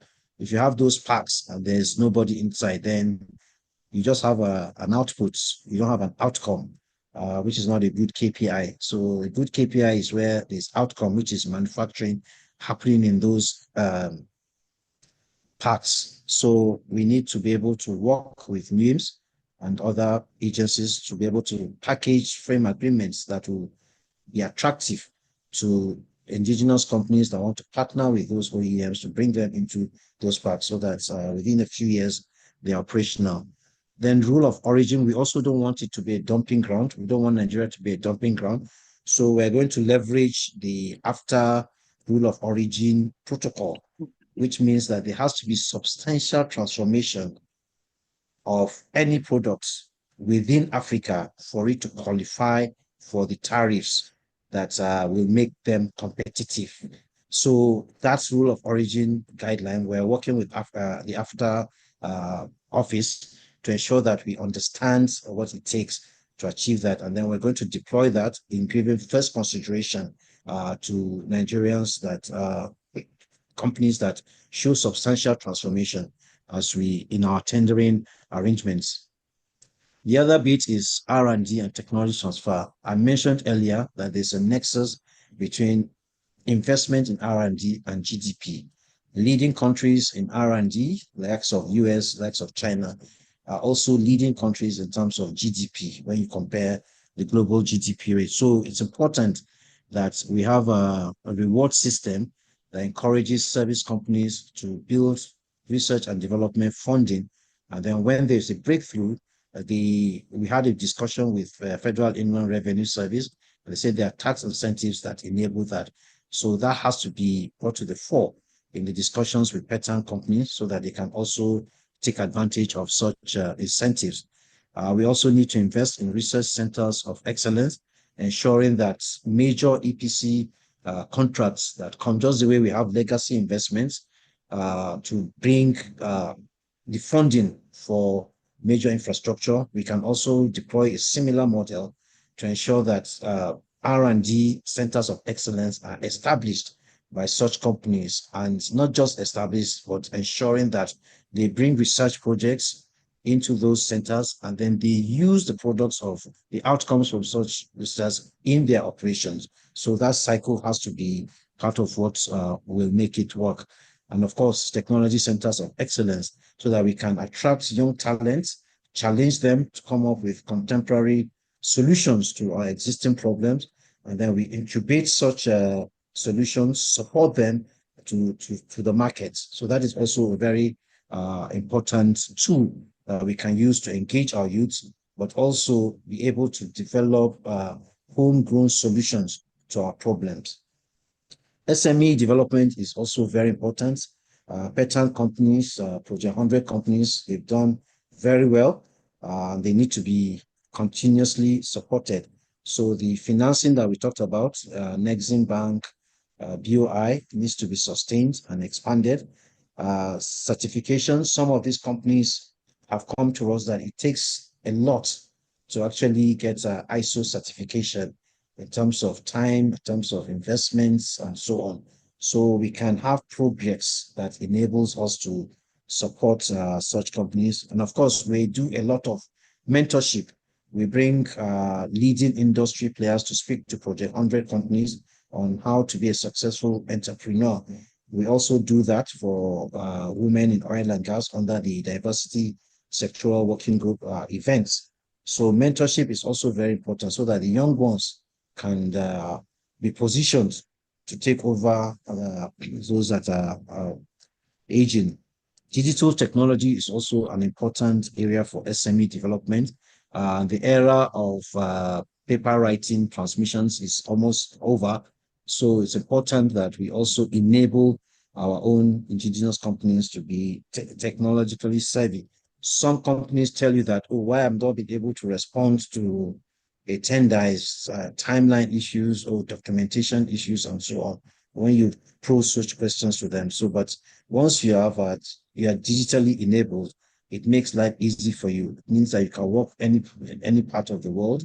It means you have a digital, you can digitalize your database and so on. So it's very important that we invest in that. And then co-sharing of services. Sometimes because of the high cost of maintaining some structures, the high cost of, you don't want to lay off staff during redundant periods.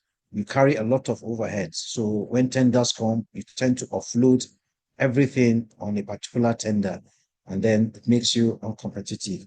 So can we have a discussion around co-sharing of services where my equipment are idle? I can give my fellow service provider. So there's a pool, there's a database that shows the ones that are idle. So that way it's easy for us to offload some of those costs that are not bringing revenue on time, so that when we are participating in bids, we're not bringing all those costs into the bids. And then you see that Nigerian companies that you would have thought will win are not able to. So that kind of discussion can also happen. Then we need to prioritize gas-based industrialization. energy drives any economy. Countries that have low per capita energy consumption are also companies that are least performing in terms of GDP.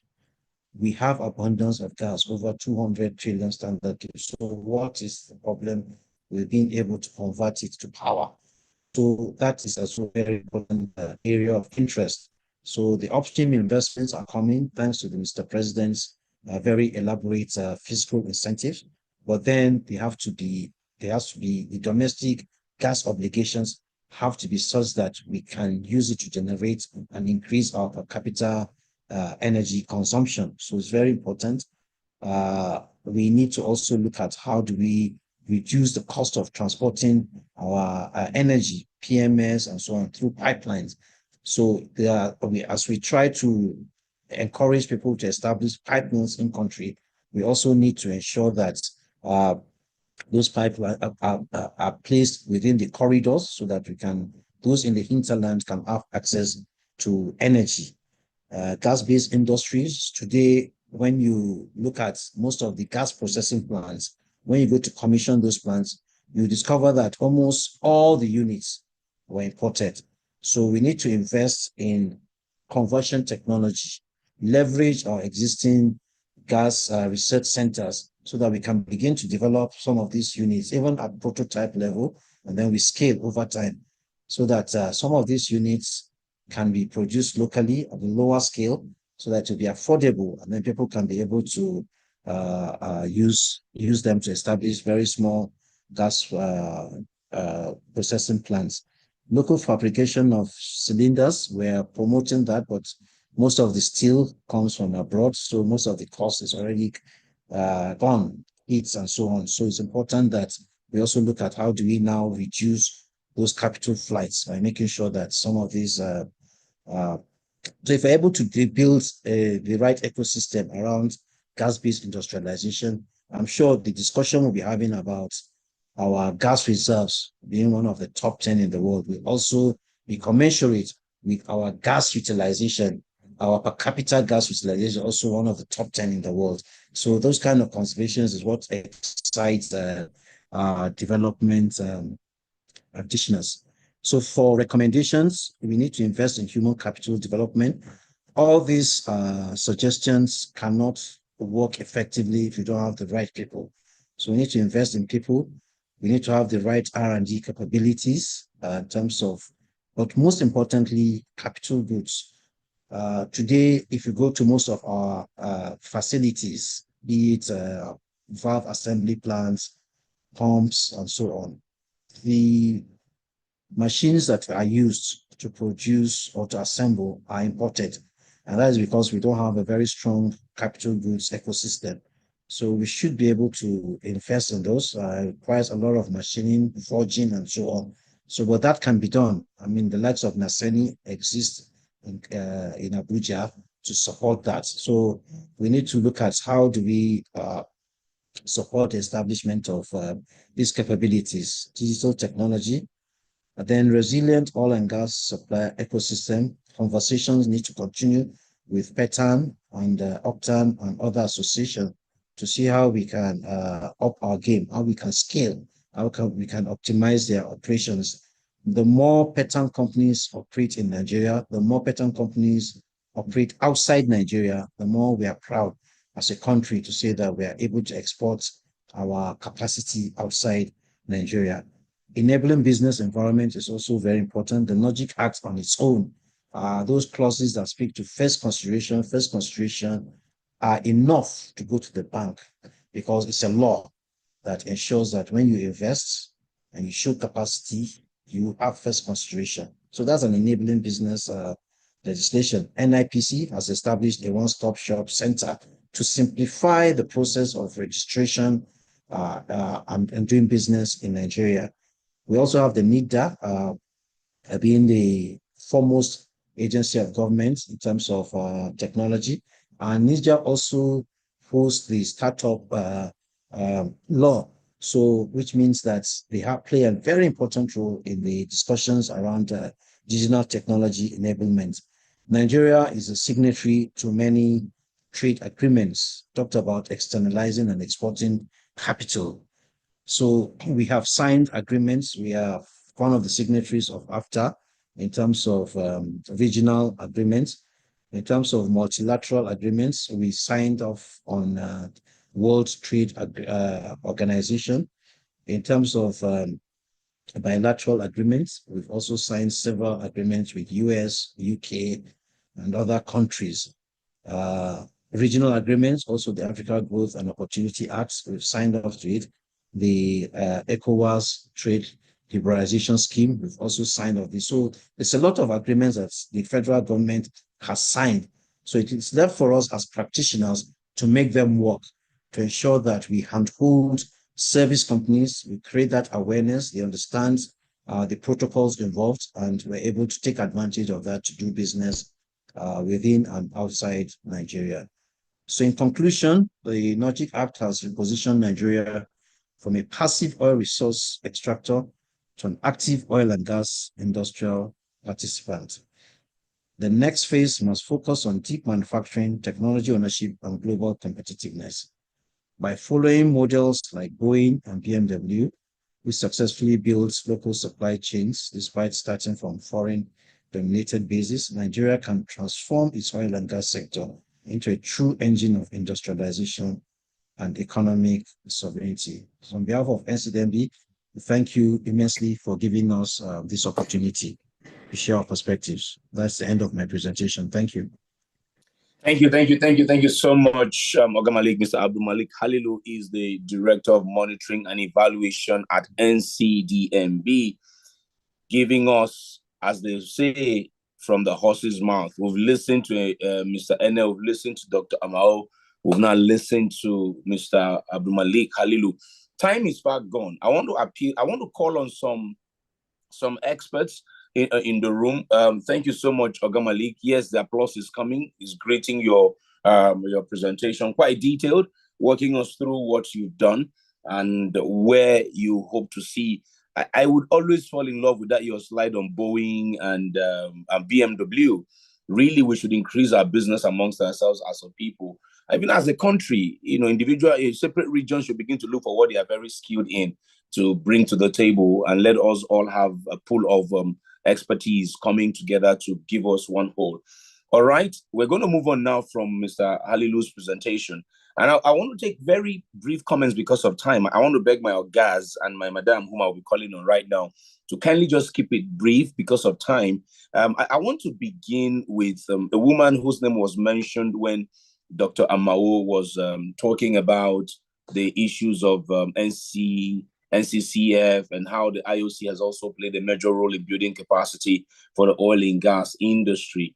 So I'm going to begin with her. I'm going to go from her to Ogawale Akinyosoye, who was also mentioned in the presentation by Dr. Amao, who has also been a regulator of repute, both from the GPR. I think he also had his time at NCDMB. He will let us know if I'm not getting it wrong there when it's time for him to speak. Then I will go from there to the second ES, Architect Denzel Kentebe. I would anchor it with our pioneer Executive Secretary, Obuagu himself. So I'm going to begin with Madam. She used to be director at ExxonMobil. Today, she's a consultant running her own business.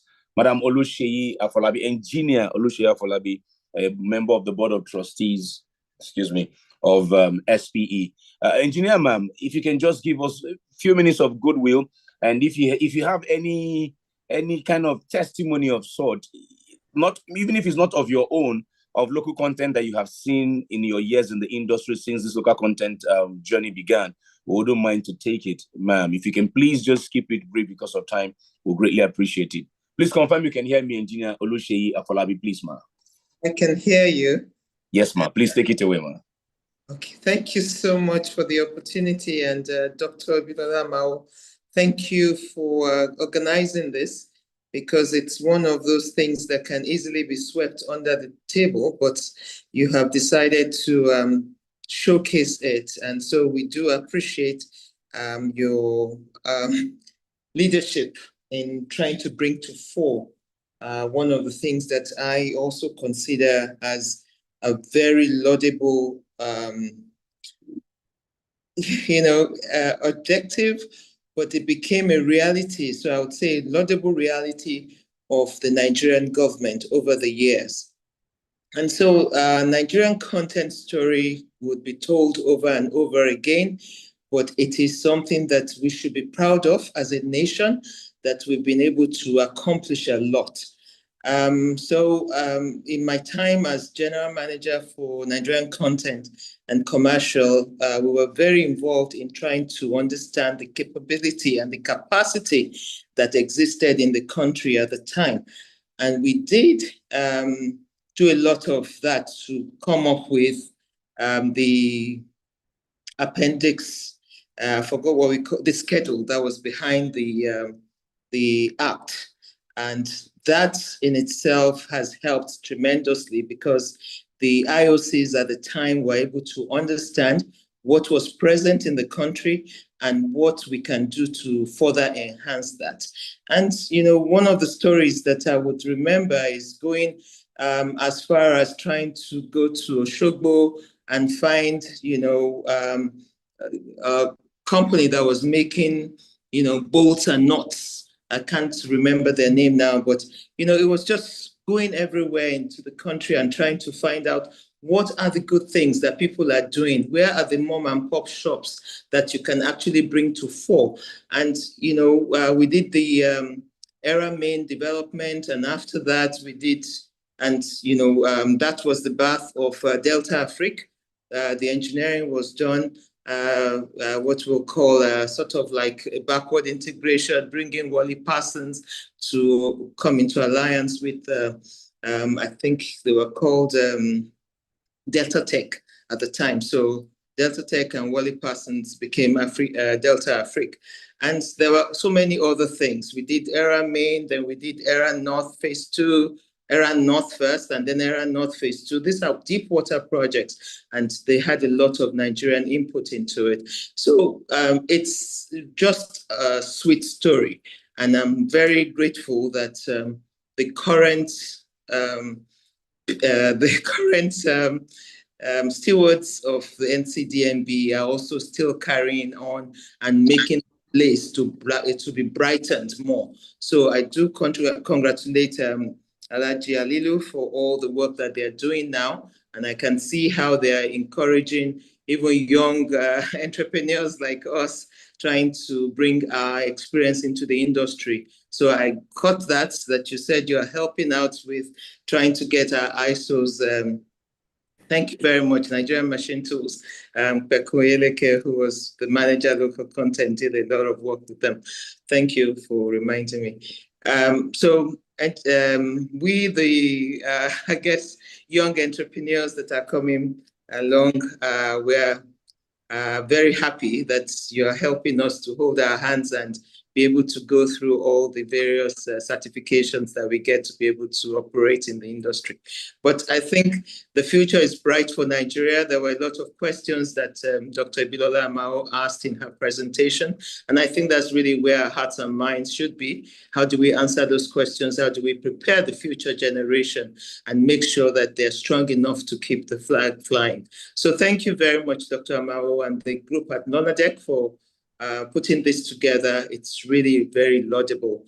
And congratulations to NCDMB, and we wish you more wins. Thank you, and thanks for the opportunity to chime into this conversation. Thank you very much, Engineer Oluseyi Afolabi. Now, for those who are wondering, yes, she's a seasoned industry expert with decades under her belt, and she's deploying all of that experience, all of that energy now into her consulting business. She is the principal consultant and chief executive officer of Reservoir and Facilities Solutions Nigeria Limited.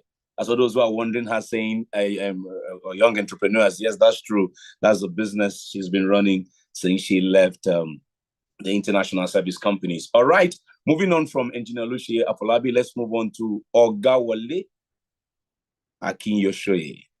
Long time. Good afternoon, sir. Please briefly share your own perspective with us for a few minutes. Can you confirm you can hear me, sir? Jola, is he still on the call? Okay, I think he's not. Okay, he's here.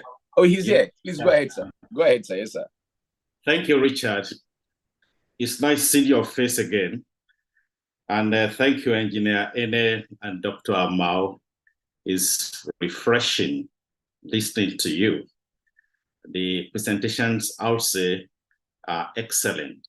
And I also thank Engineer Abdul Malik for leading us through the bolts and the knots of how NCDMB was put together and how things were done to arrive at where we are today. Telling history generally is not an easy project, and especially telling that of Nigerian content with so many twists and turns within a 2-hour period. But you've made a very successful thing out of it. No doubt, whatever way we look at it today, NCDMB is a success. And me sitting down here looking back at those past years, I feel a sense of success, unqualified success, let me say, especially with the numbers I'm seeing, what I'm hearing, and what I've been reading.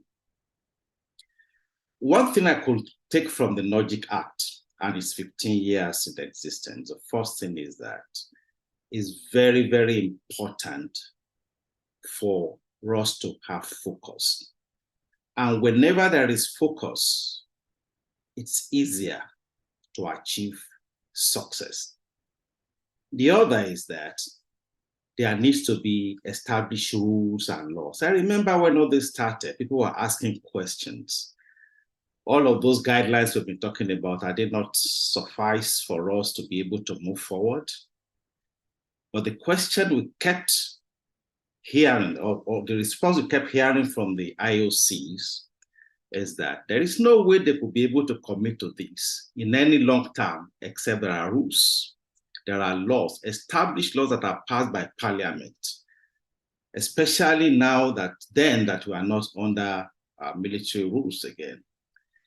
And I could remember also that the National Assembly, we thought this is going to be a sprint, like Engineer Wapa used to say.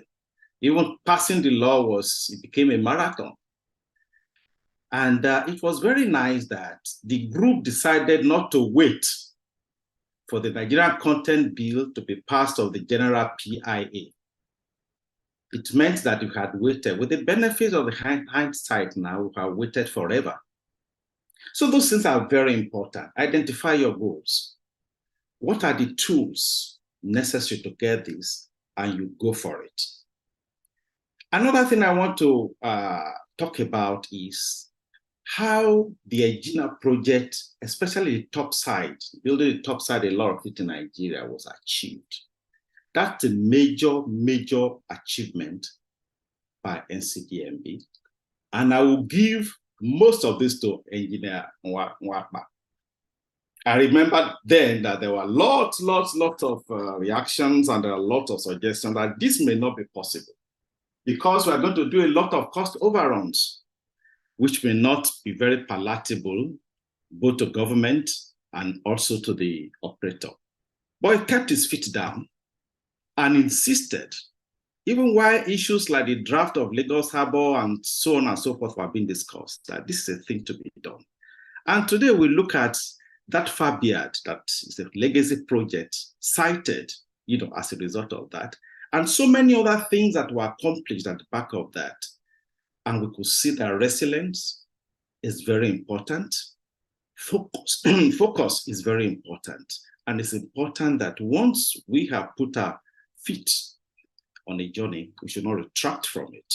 So today we are telling these success stories because of resilience, especially of Engineer Nwapa and also the foundation staff of NCDMB. I remember those nights when we leave office. Well, sometimes we left office around 10:30, around 11 o'clock in Bayelsa. It started from NMPC headquarters in Abuja before we moved to Bayelsa. And all of these paperwork, putting all of these things together, could be excruciating. But today, sitting down here and look and patching from the wings, looking at what happened in the past, we'll say that yes, this was a thing that was worth doing. What does the future hold? The future holds, to me, and that is the most important thing, because this success cannot be maintained if we left our eyes off the road. And one of the things we need to be able to do quickly is that we need to find a way of coupling our university together with our industry. I see a lot of disconnection. Today, you get to, the industry does not even get to determine the curricula of oil and gas activities in the universities. Those who are drawing up those curricula, I think they know next to nothing about Nigerian oil and gas industry. And that's where we get at least the middle and top management later, managers of the industry from. There has to be a deliberate effort of finding a way to influence the curricula of our universities. Then secondly, Engineer Abdul Malik spoke about R&D. R&D is very, very important. We need actually to look at that. But we cannot really talk about real progress despite R&D and curricular changes if we don't actually look at our iron and steel industry. That is the bedrock of technology and qualitative value addition, if you look at it. There has to be a way of bringing in our iron and steel industry to par, to develop it in order to contribute to Nigerian oil and gas industry. Lastly, I want to talk about the legacy project. For instance, there is this fab yard. Each time I pass through Cowrie Creek, Snake Island, and all of this, I don't see a lot of activities there. Well, there are no new project of Egina magnitude, I understand. But I remember that my last visit to that place as a representative of the director of DPR, I think 2019 or 2020, there are quite a lot of possibilities that could be achieved, apart from, what was done on Egina. That fabrication yard has the tendency of adding value, even maintenance value to existing project and existing fields. And I don't know how possible it would be for NCDMB to ensure, because a lot of money was expended on this, and this fabrication yard also was brought to Nigeria with intention that after Egina finished, we are going to have use for it. I don't know the state it is now, but each time I pass through there, and I pass through there quite regularly, I don't see a lot of activities there. And I'm sure that there are other things that have been driven by NCDMB at that time that are really not performing to maximum, as it were, today. There has to be a way of putting them into more useful purposes to serve the industry. Those are my thoughts, my quick thoughts. Again, I want to thank Abdul Malik for his excellent presentation. And I also want to thank Engineer Ene, and also lastly, Dr. Lola Ama for putting all of these things together. Thank you so very much for listening to me. Thank you very much, Ogawole Akinyosoye. Moving on from him now, we would go over to the man who, after the pioneer years left the scene, the industry was concerned on the future of the ball, brought stability, and passed on the baton. In the short time, you heard Dr. Mao reel out some of his accomplishments. Architect Denzel Kentebe. Second, ES, if you like, the stabilizing ES of the NCDMB. Are you there, sir?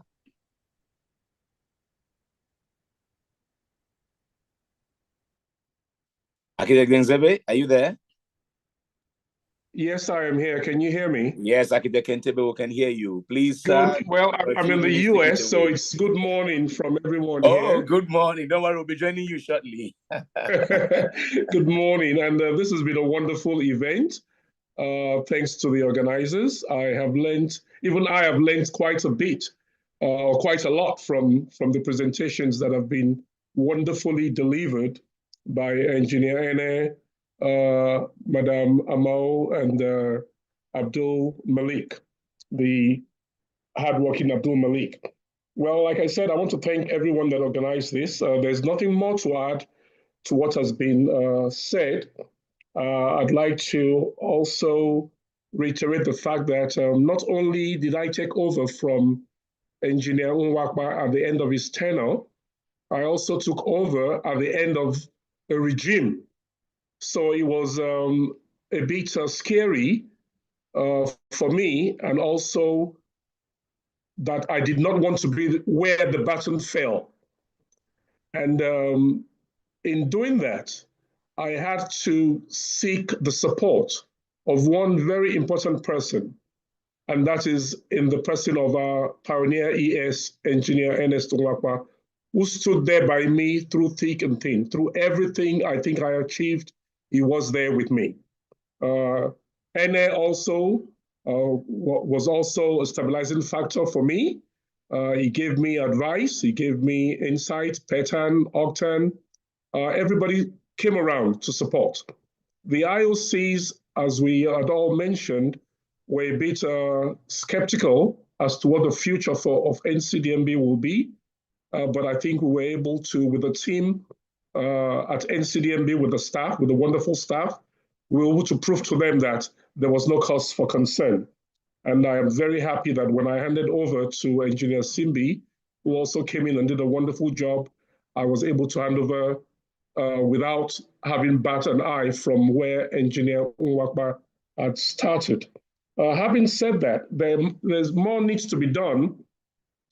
Despite all the successes that we've had, there's still a lot of room to improve on local content in the country. I haven't seen any industry or any story in Nigeria that has had the kind of success and the kind of a leap we have had just in 20 years. In 20 years, this has been built. A lot of countries, take 50, 60 years to get their acts together.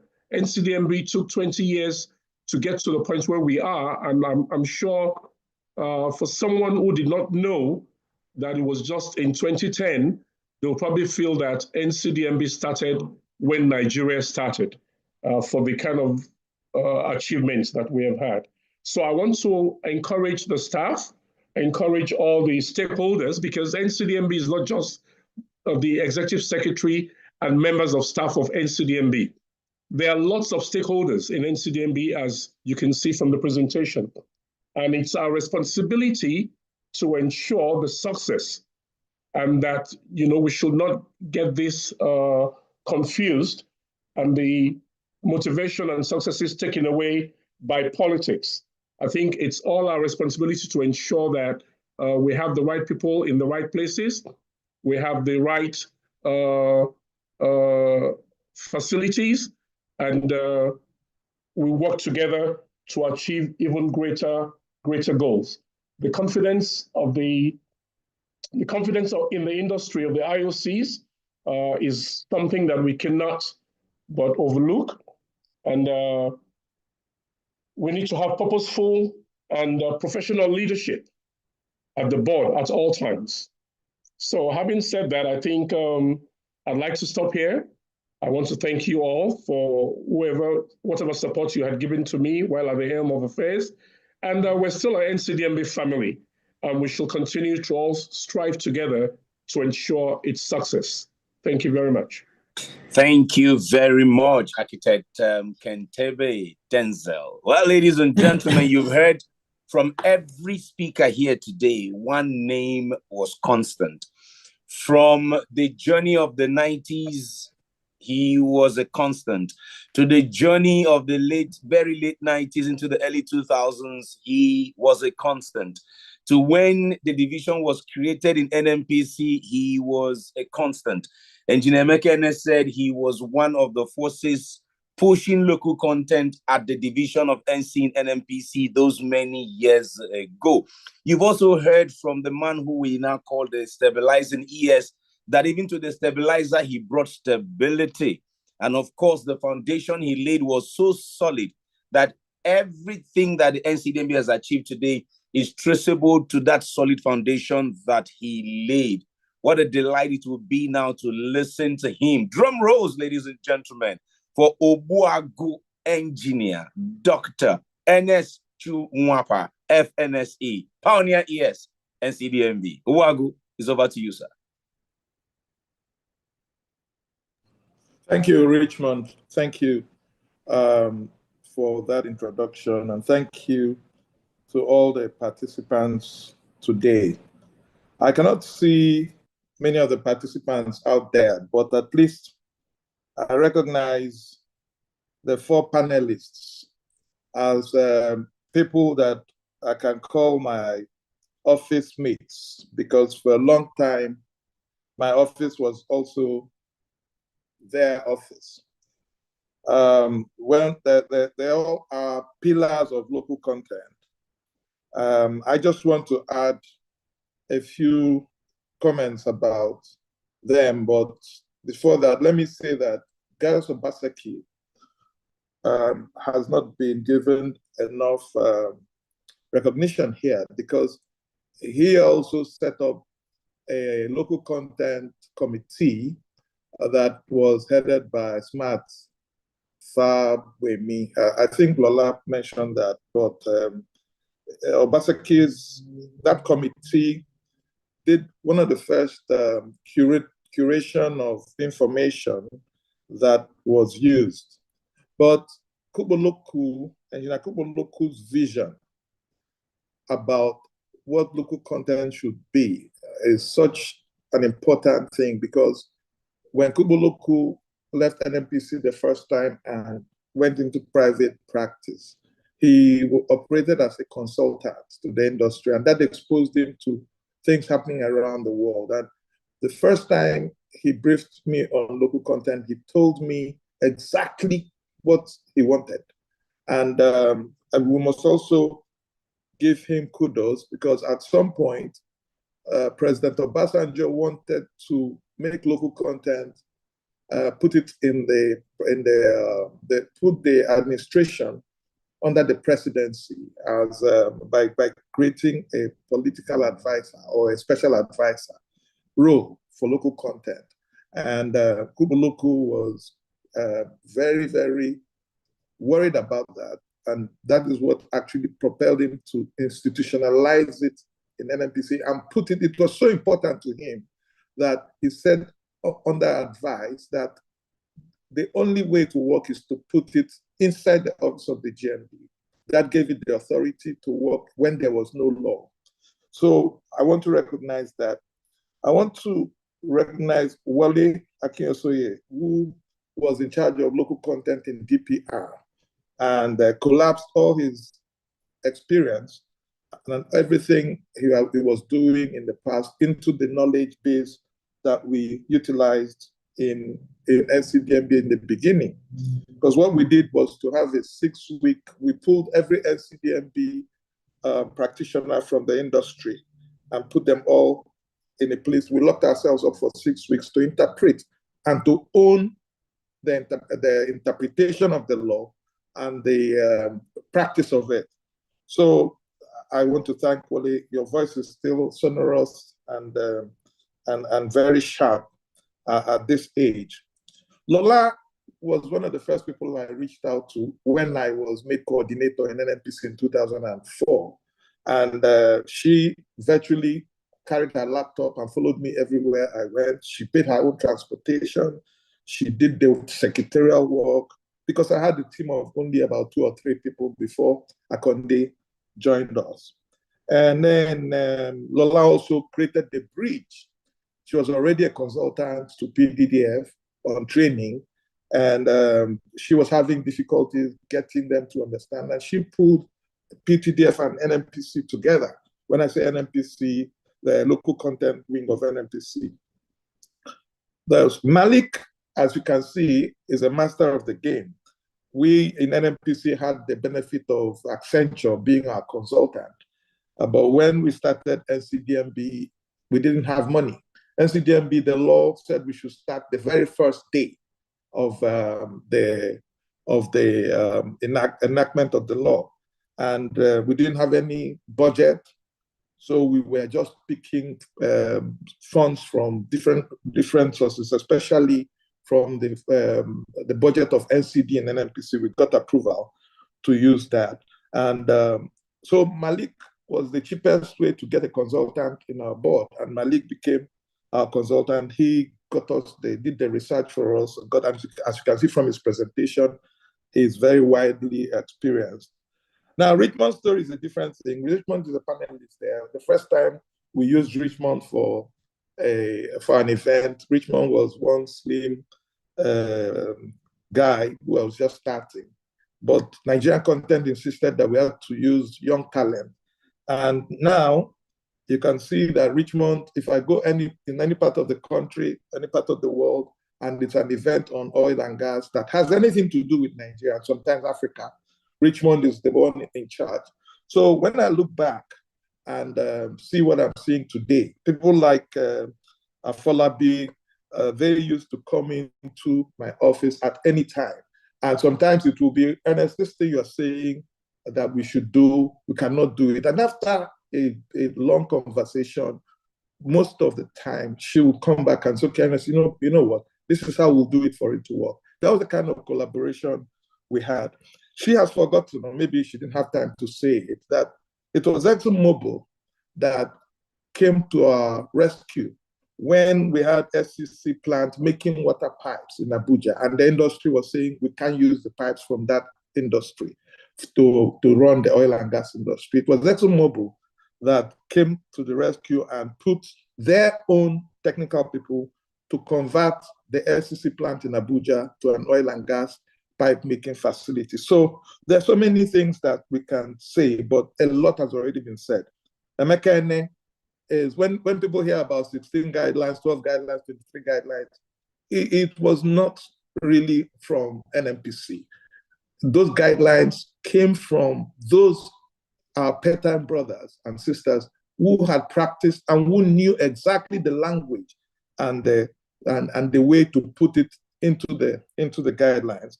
And we would work. I think Emeka was secretary to Petan at that time.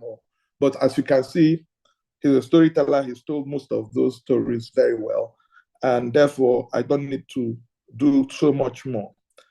But I see national development. I'm going to get back to Denzel, whose continuous openness made it very possible for us to maintain continuity. He was very open to me. He made sure that, in fact, he's the one who coined the term pioneer executive secretary. The moment I handed over to him in his speech, he said, "You are the pioneer executive secretary, and that's what we'll be referring to you from now on." So Denzel, I respect you, and I'm happy that you join this event. But I see national development as a stage, and we are all merely players. So everybody comes, he plays his own role, and as I said in one of the events, you hand the baton over, and then you become a spectator. Our country should be seen as the theater. And this theater has multiple stages. Different plays are going on, and the competition for attention and for relevance is very key. So SCDMB occupies a center stage and should occupy the center stage for the development of Nigeria.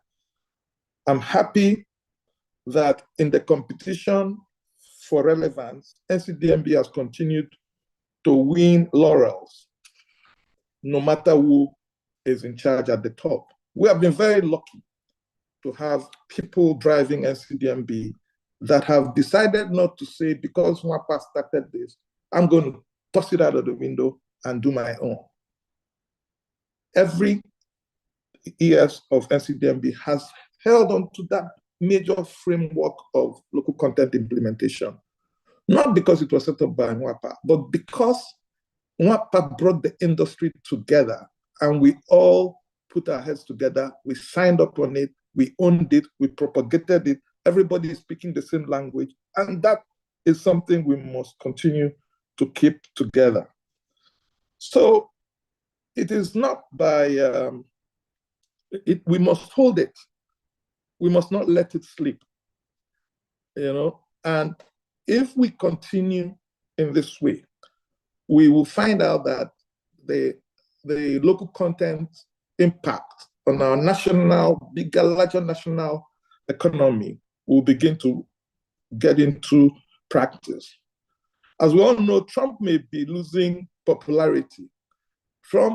Nobody expected that Trump will win the election, but what is it that made the whole people in America to support him and to keep supporting him? It's his America First mantra. The tariffs, everything that looked preposterous, he continues to explain that these tariffs is to protect us, to grow things in Nigeria. He may be wrong, but that information is getting into the heads of so many people, and we need to do that. I'm very sure, without having asked, that NCDMB must have plans for this type of anniversary that Lola has taken upon herself to do. If I'm wrong, I think Malik should carry the message back to the ES that NCDMB needs, they owe us a commemoration of this anniversary. We used to have a Nigerian Content Day every year in April, and people will look at it as just a gesture. It's a very important gesture.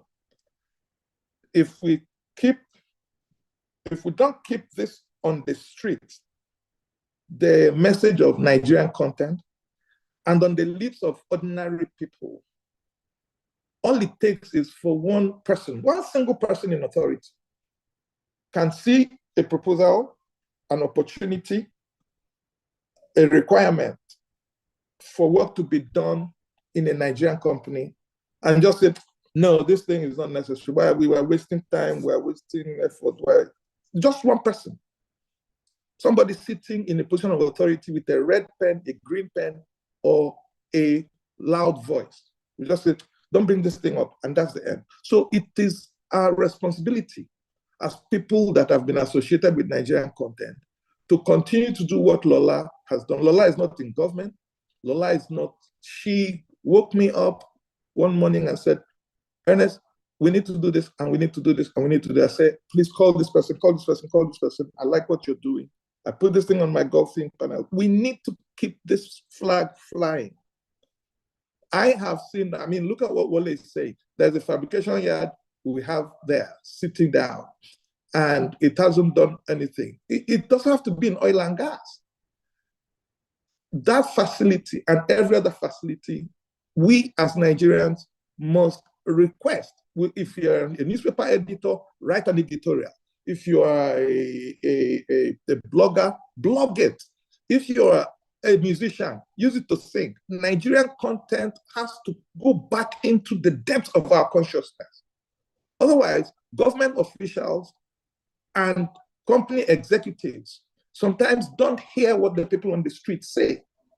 This Nigerian content message has to go beyond just what we do in NCDMB, doing our government work, pushing policies, making rules and regulations. It's got to be on the streets. So Lola, I want to thank you very much. I want to ask you to continue what you're doing. It's the thing that has kept you going. And I want to thank all the partners and participants in today's webinar. Please continue to do this. We have to continue this mission. Thank you very much. Thank you very much, sir. Wow. We really need to continue this NC content in our national consciousness. Well, good. Thank you so much. I like that part where you said if you're a singer, sing about it. If you're a blogger, blog about it. There's this country musician in America who sings all of her album. All she sings about is just what is happening in her community, in her society. That is all that she sings about. So yes, we'll keep telling this story until somebody picks it up as a song, until a blogger tells the story. And truly, as yourself and Ogawale have said, all those facilities, you used to say, that don't build capacity only for Nigeria, build it for outside Nigeria. And many pattern members have heeded that advice. So these other facilities that are there can also be used outside the industry. Thank you so much. Well, ladies and gentlemen, it will not be proper if we don't listen to someone from an agency of the Ministry of the Industry as well.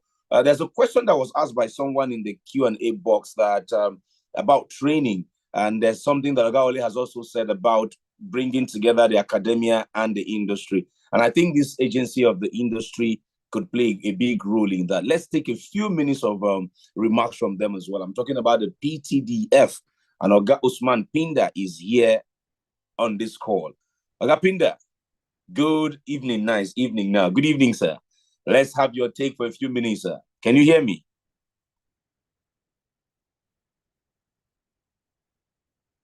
Oga Usman? I am here, Richard. Fantastic. Please, sir, for a few minutes, let's get your take. Thank you very much, Richard. Long time no see. Yes, I sir. don't know what to say, quite honestly. I am overwhelmed, really, by what we've been hearing and what we've been listening to. I guess all that needs to be said has been said. The PTDF is the government's capacity building agency. I guess everybody on this call knows that. We're partnering with everybody in the industry to develop, especially the human capital assets that the industry needs to build Nigerian content. I guess what's left for me is to say thank you for the opportunity to add me to this voice, to this call, and to add my voice to all the wonderful things that have been said. I would like especially like everybody else, to thank Engineer Ernest Mwapa. Oga Ernest, you've done a lot for Nigerian content development, and I've had the privilege of working with you all my life at the PTDF since the year 2004. And I thank you for giving us the opportunity to also help in building the building blocks that today has led to the development of Nigerian content. We were part of NOGIC from the beginning. We've been with you throughout your days there, and we've been with you even after Nigerian content development and monitoring. I want to thank Oga Wole of the DPR, as it then was, for his guidance then, and from where PTDF was carved out. PTDF was a desk then in the DPR, and Oga Wole was the one supervising it before it became a fully fledged parastatal of the federal government. My brother Abdul Malik, thank you for a wonderful presentation, and I think you did very well. My final one is to Dr. Lolama. Without you, this today wouldn't have been possible. Every one of us has contributed a part to Nigerian content development, but what has taken place today is yours and is yours alone, and I doff my hat for you. Congratulations. Like Ogana said, you have been instrumental in some of the things PTDF has done and some of the achievements we've done. You brought us to Dr. Engineer Mwapa then at the NNPC, and you were instrumental to seeing that we worked together with him and even with Oga Wole Akinsoyi at the DPR at that time. There are a few people that have been left out. Folabi Eson, Habib Hamza, are people that have also helped in developing Nigerian content in their own different corners, and I think I should put them on record. Having said that, there ain't that much to say. Thank you very much, everyone, and thank you for the privilege of having to say, put in a word. Thank you very much, Richard. Okay, thank you, Oga Usman Pinda of the PTDF. Well, ladies and gentlemen, as we bring this to a close, I have one question and one question only before I give my final thoughts. And that question is, what should Nigerian content focus on the most in the next 5 years? Should it be technology? Should it be skills development?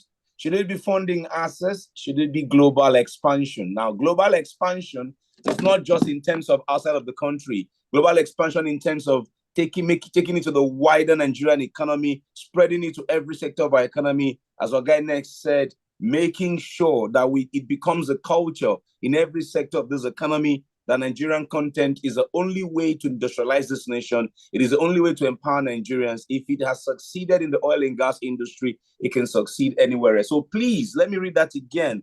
Just interact with me in that chat box as I bring this to a close. What should Nigerian content focus on the most in the next 5 years? Your options will be technology, skills development, funding access, global expansion. Just pick any of those ones and leave it in the chat box. Again, I say technology, skills development, Funding access, global expansion. What an amazing day it has been. Let me thank again all of you who have joined this call on short notice. Thank you immensely to all those who have spoken.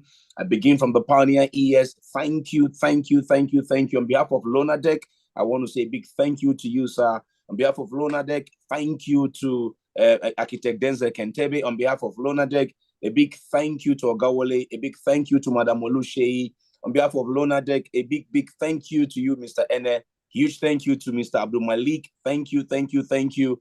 And of course, thank you to every single person. Oga Usman Pinda, thank you. And we can't thank you enough, Dr. Ibilola Amao. What a gift you are. So my father says something in my local dialect. Indulge me, I'll say it in my local dialect and I will interpret in English, right? Meaning,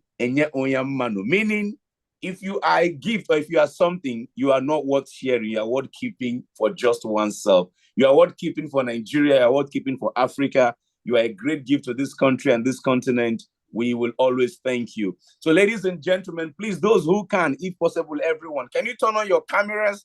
Let us do one photo, just one photo to keep this day in our memory. Please turn on your cameras.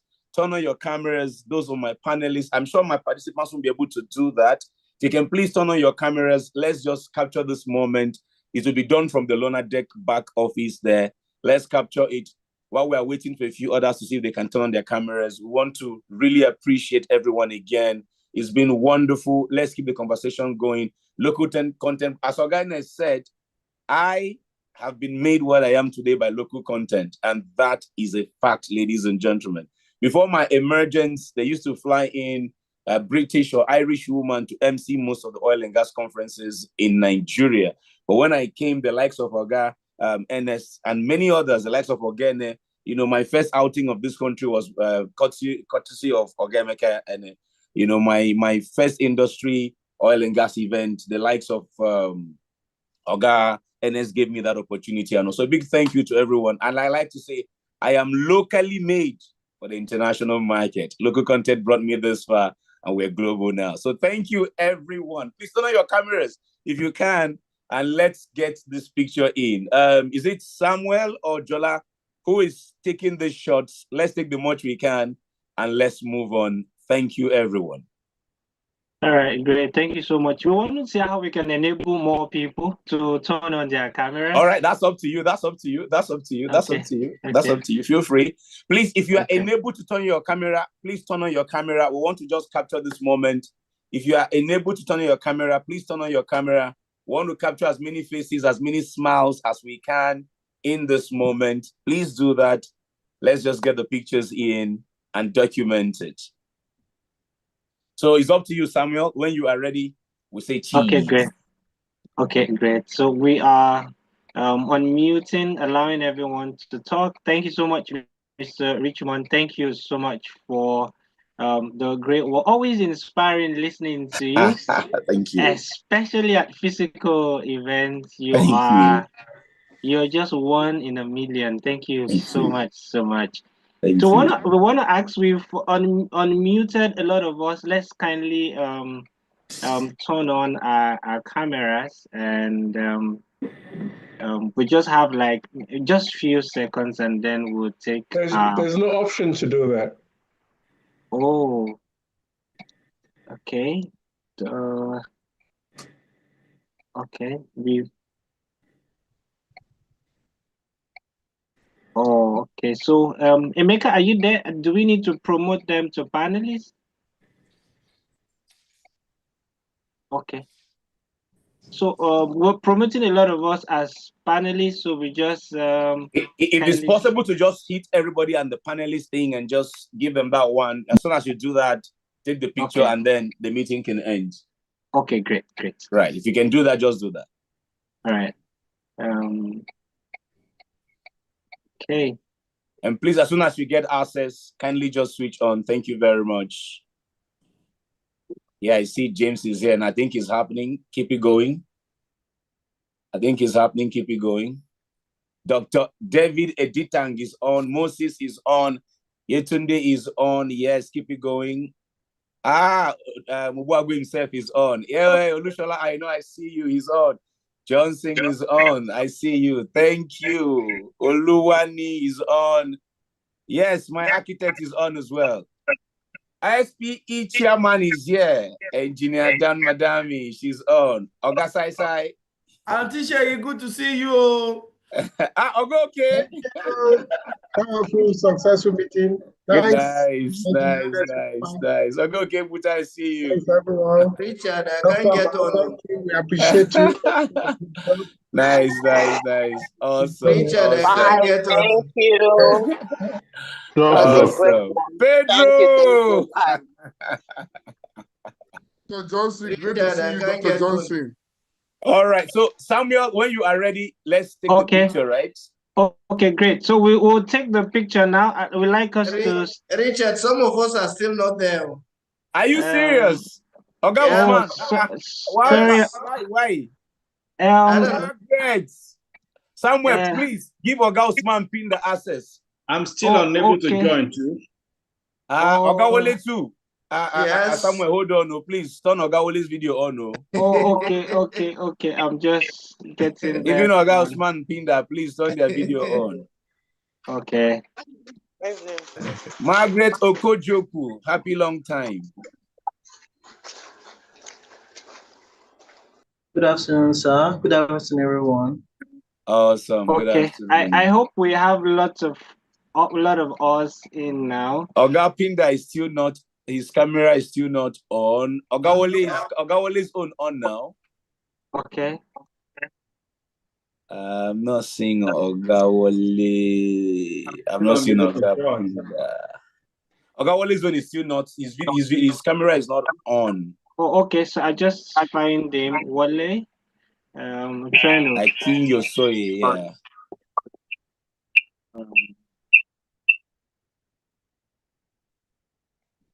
Okay, so it's on now. Please, if you are unable to join us. Brilliant. Oga Wole, you should be able to click on your camera icon to turn it on. That's what I've been doing all day. And it's not answering. No, it's not. Well, please go ahead. All right. My apologies, sir. My apologies. All right, Samuel, let's do this. Okay, great. So we'll take the picture after the count of 3. Emeka and Jola, I'd like you to support me on this. All right, so let's keep our smile up. Wear your smile.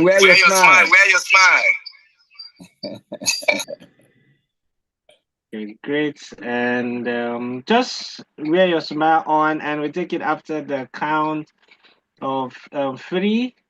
1, 2, and 3. All right.